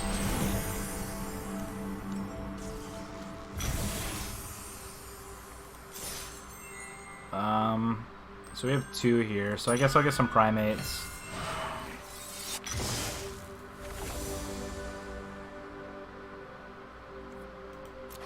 Upgrade our starter deck. Let's grab some Ember Haulers. Then we can upgrade our starter deck. Let's go home. Resume draft. Alright, we need 1 more win. But if we lose the next one, then unfortunately we didn't get the perfect 6-1. The imperfect 6-1. The slightly broken 6-1.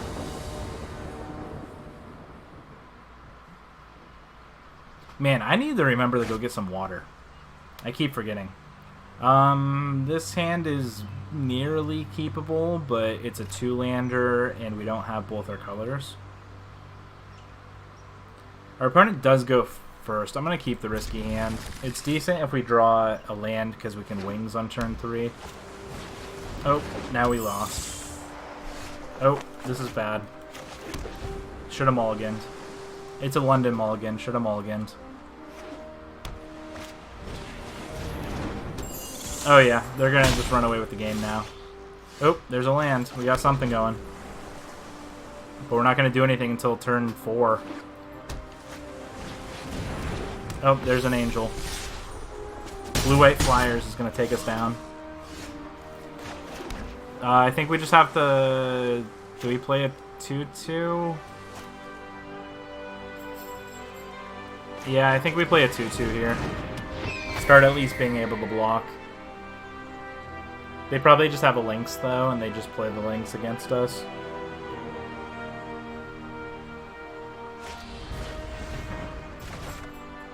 Oh, an unsummon, okay. And they get to draw 2 cards. And then play a land. Getting hit for 4 here. That feels pretty rough. Alright, so we're going to draw here and hopefully hit a green source. Alright, now we're gonna play healers. Next turn I can play out Mammoth Spider and hopefully stabilize a little bit. Oh, okay. 2, 4, 7 this turn. Alright, Mammoth Spider, you gotta get me there.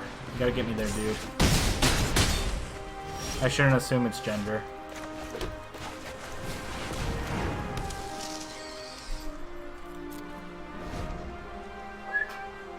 Junior. I should take my dog out after this as well. Hi, bud.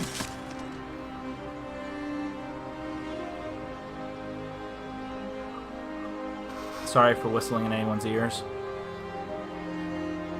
Alright, Angel, Fairy, Metropolitan Sprite. I think we're going to block Angel here. We're probably just going to get blown out of the water, I feel like.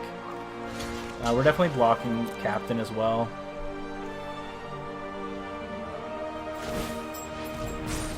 Alright, we're going to hit for 3 here. Down the 5. Alright, what's our play this turn? So we can definitely stabilize from this point. It's just, we gotta make sure we're doing it properly. I think I play the Flyer and the Healer. Because then we go up to 8, and we have 2 blockers for the Flyers and 2 blockers for the ground.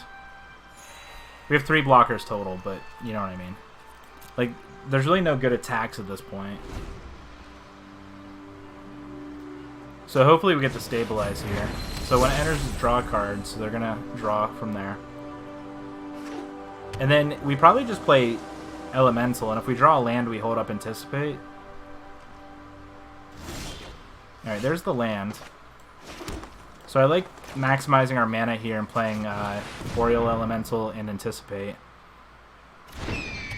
I don't think we're at a position yet where we want to attack. So we're just going to keep our blocks up. Once we draw like something like Geist, something that I know is not going to kill us, I think that's probably fine. We have to also watch for a mass board pump, like Captain.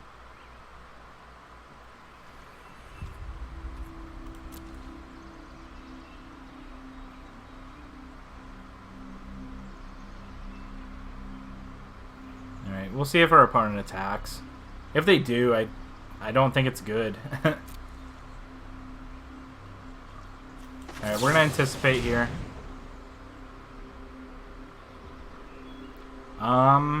What's the best card of this? We have 6 mana, so that means we can play Risen Reef. I think Spider is the best card out of here, but I think the most value is Risen Reef. That being said, maybe I should still just take Spider and just keep the ground clogged up. That was actually really good, because what we can do here now is... Oh, just kidding. I thought we had 1 more mana. I thought we could Frostlink and Spider. I think we're going to hold everything back still.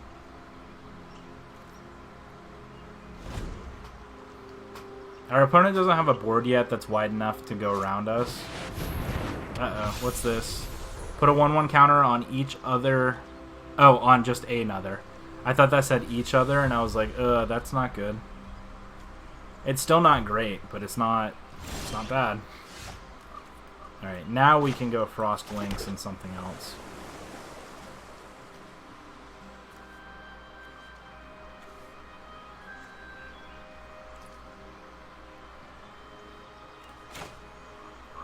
I can Frost Links and Shaman here.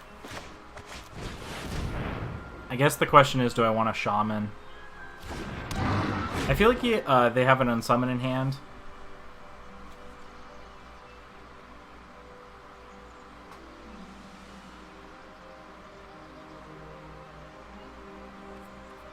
I feel like I want to hold the Links back.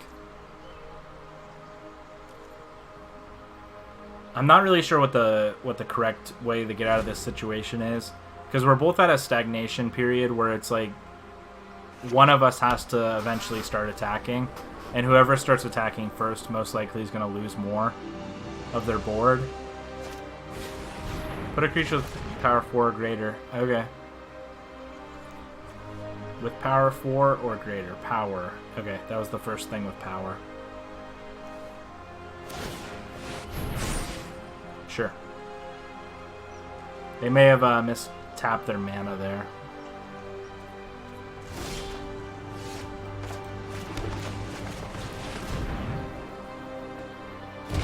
I really don't know when to play this Frost Lynx. Like, I don't know when it's correct and when it's not correct.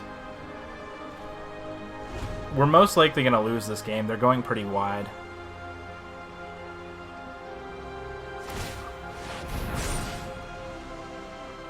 Again, they're not tapping there. Okay. Alright, here's another Boreal Elemental. I don't feel like I can attack, so even...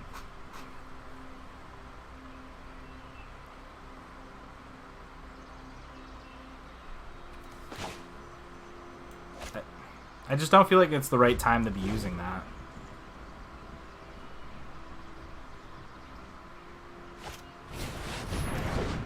Flying when it enters battlefield, you gain 4 life. Alright.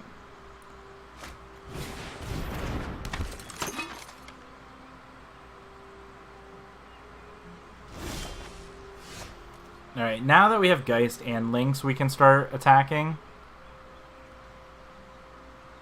But again, they're not going to be good attacks. I don't like this. Ugh. What should I even Geist here? Because right now it makes sense to Geist the Metropolis sprite. But even if I do, like, eventually the other sprites are just going to get boosted again as well.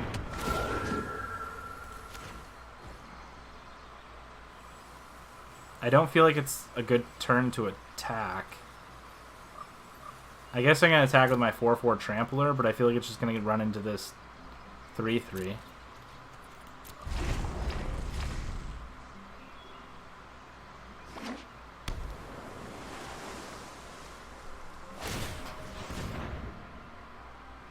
Alright, if they have Bow, yeah, Vial. So we're going to cast Vial here. They can kill our Warden.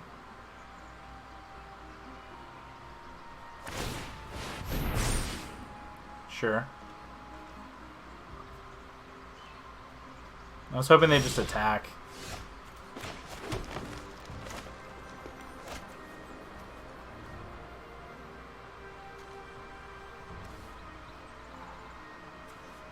I don't feel like there's a good way out of this.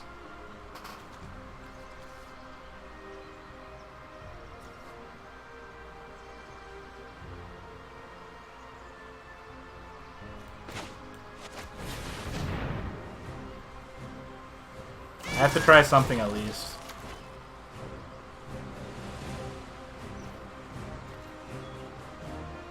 I mean, this is going to be a bad attack. No matter what I do. Is it even worth it, I guess, is kind of my question.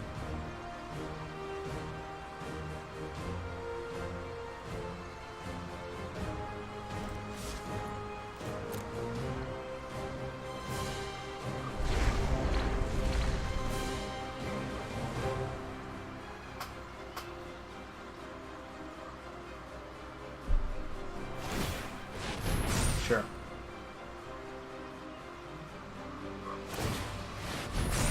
Sure. We really need to find a removal spell for the Herald. I have removal, but it's like tap down removal. It's nothing that's gonna like kill the Herald.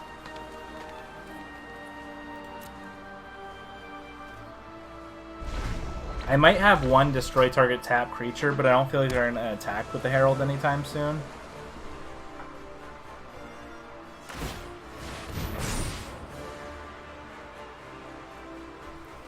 I guess we're just going to play a few more turns and see. I feel like they're going to just end up overwhelming us.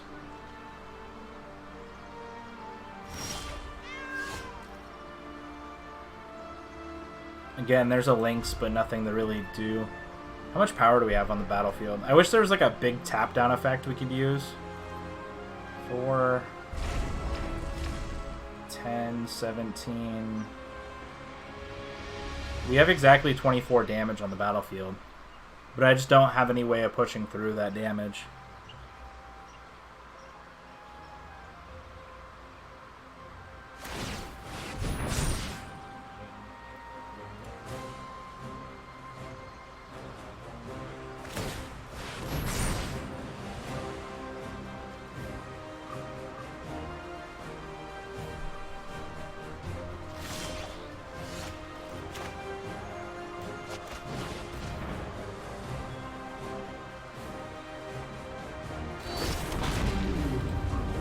Maybe they make a mistake some point down the road, but if they just keep boosting their team, I don't see how.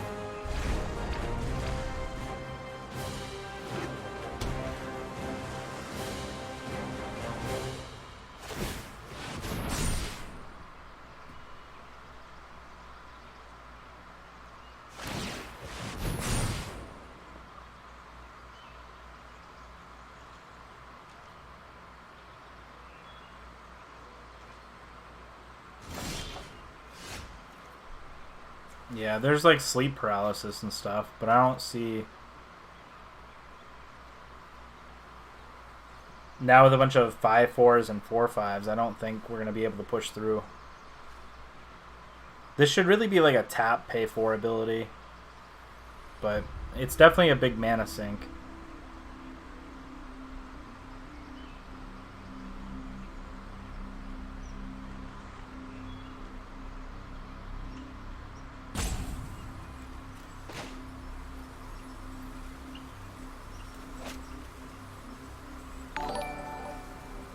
Thank you, Corzor, for the follow.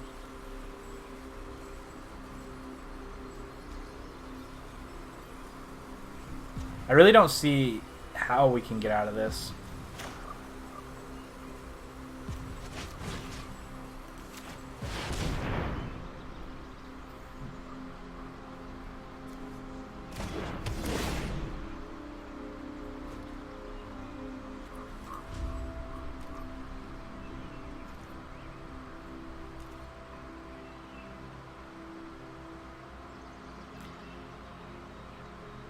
This is when I wish the draft had a clock timer.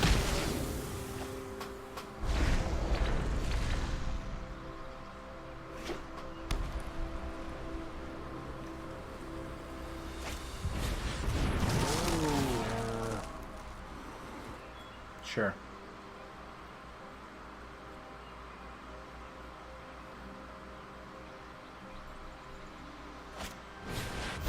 Yeah, there's the destroy target tap creature. Yeah, there's just no way I'm getting around this. We'll just go to game 2 and hopefully I can get around them.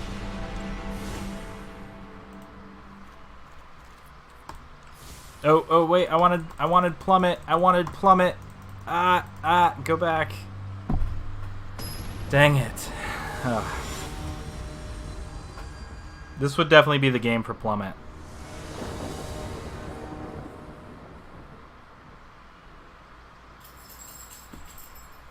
Alright, we will be on the play. We're going to mulligan this hand.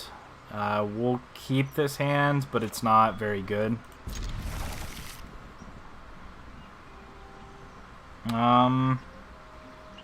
I think it's the sleep paralysis.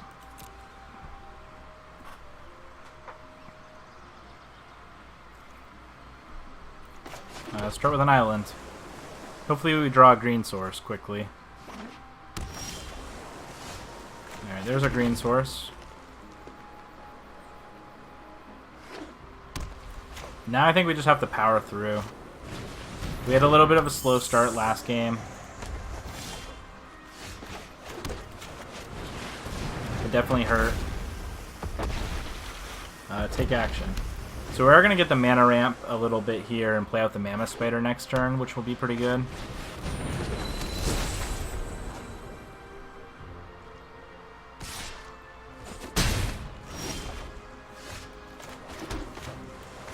I would like to get this Ceratops on the battlefield as soon as possible, but can only do what your mana allows you.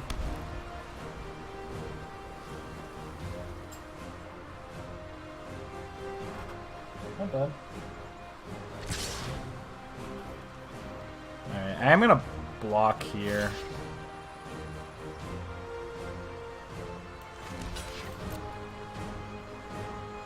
Maybe that costs us. Alright, sure.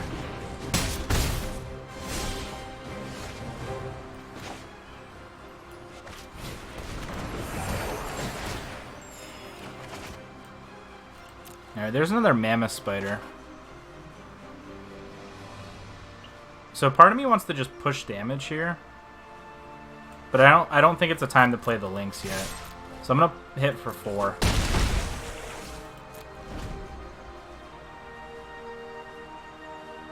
I wouldn't mind playing the Lynx though, because it's an elemental. Alright, I'd want to use the Lynx on that. Unless I just unsummon that.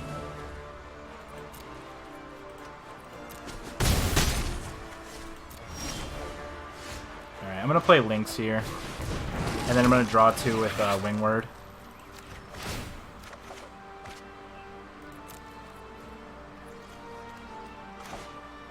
Oh, I don't have any creatures with flying. That's awkward. That's like my deck's main purpose.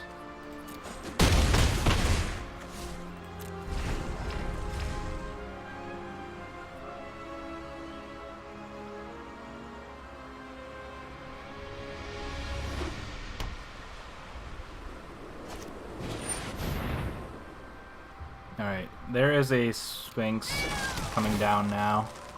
Probably taking down the Mammoth Spider. Yep.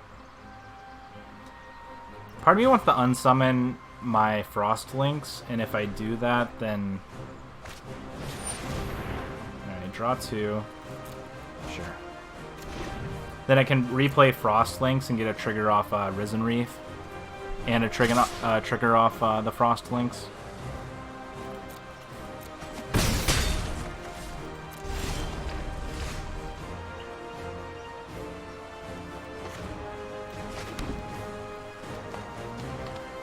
So we have 6 mana. I think I just want to play the Mammoth Spider and then...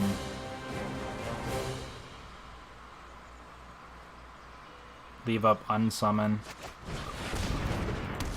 Yeah, I'll just pass the turn now.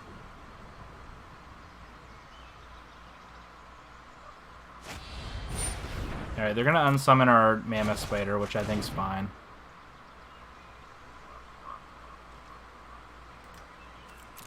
We're gonna push some damage here.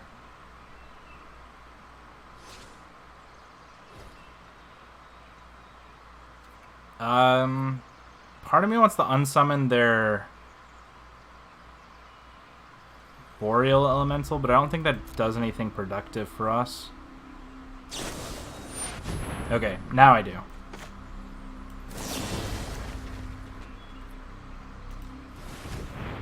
Oh shoot, I have to pay 2. Are we just dead here then? Probably not.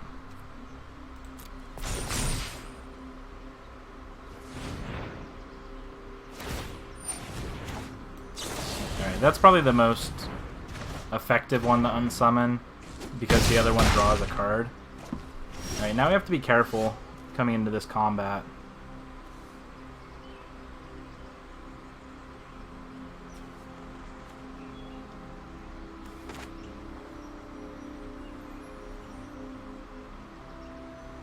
Alright, we're going to start by drawing 2.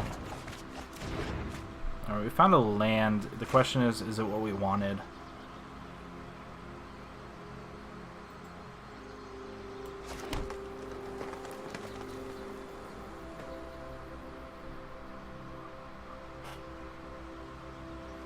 So I can play out Ceratops next turn. What's our path to victory? I have to swing here, I think. I think I swing with Mammoth Spider, Frost Lynx.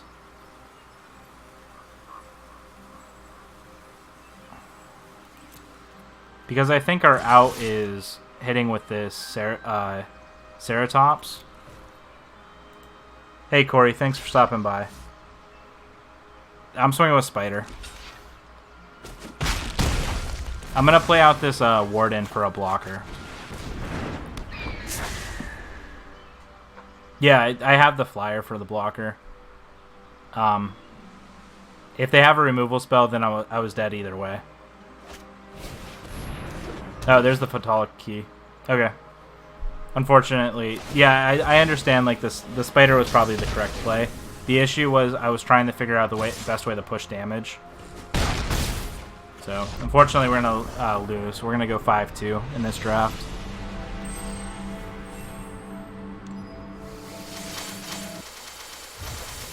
Oh, what the heck? MTG Arena's sound effects were all screwy. I guess we can open some packs now. We have 12 War of the Sparks pack, or 12 Core Set 20 packs and 1 War of the Sparks pack. Let's take a look at the first pack. Woo, 20 gems. The best prize ever. This is a fully stocked account, just so everyone knows. So anything we open is just going to be gems, I'm pretty sure. Ooh, more gems. Yeah. Get them gems. So shiny, so gemmy. There's 40 gems. Woo. We got even more.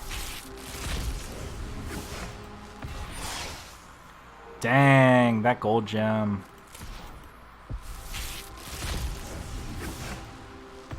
Gemmy gem, gem, gem. Alright, hold on 1 second, everyone. Thank you so much for watching. Please go hit that like and subscribe button if you enjoyed today's video. For your custom playmats, mousepads, and more, head over to Inked Gaming. Use promo code crocodilemtg10 to receive 10% off your order. Today's video was brought to you by all our wonderful sponsors, affiliates, and patrons.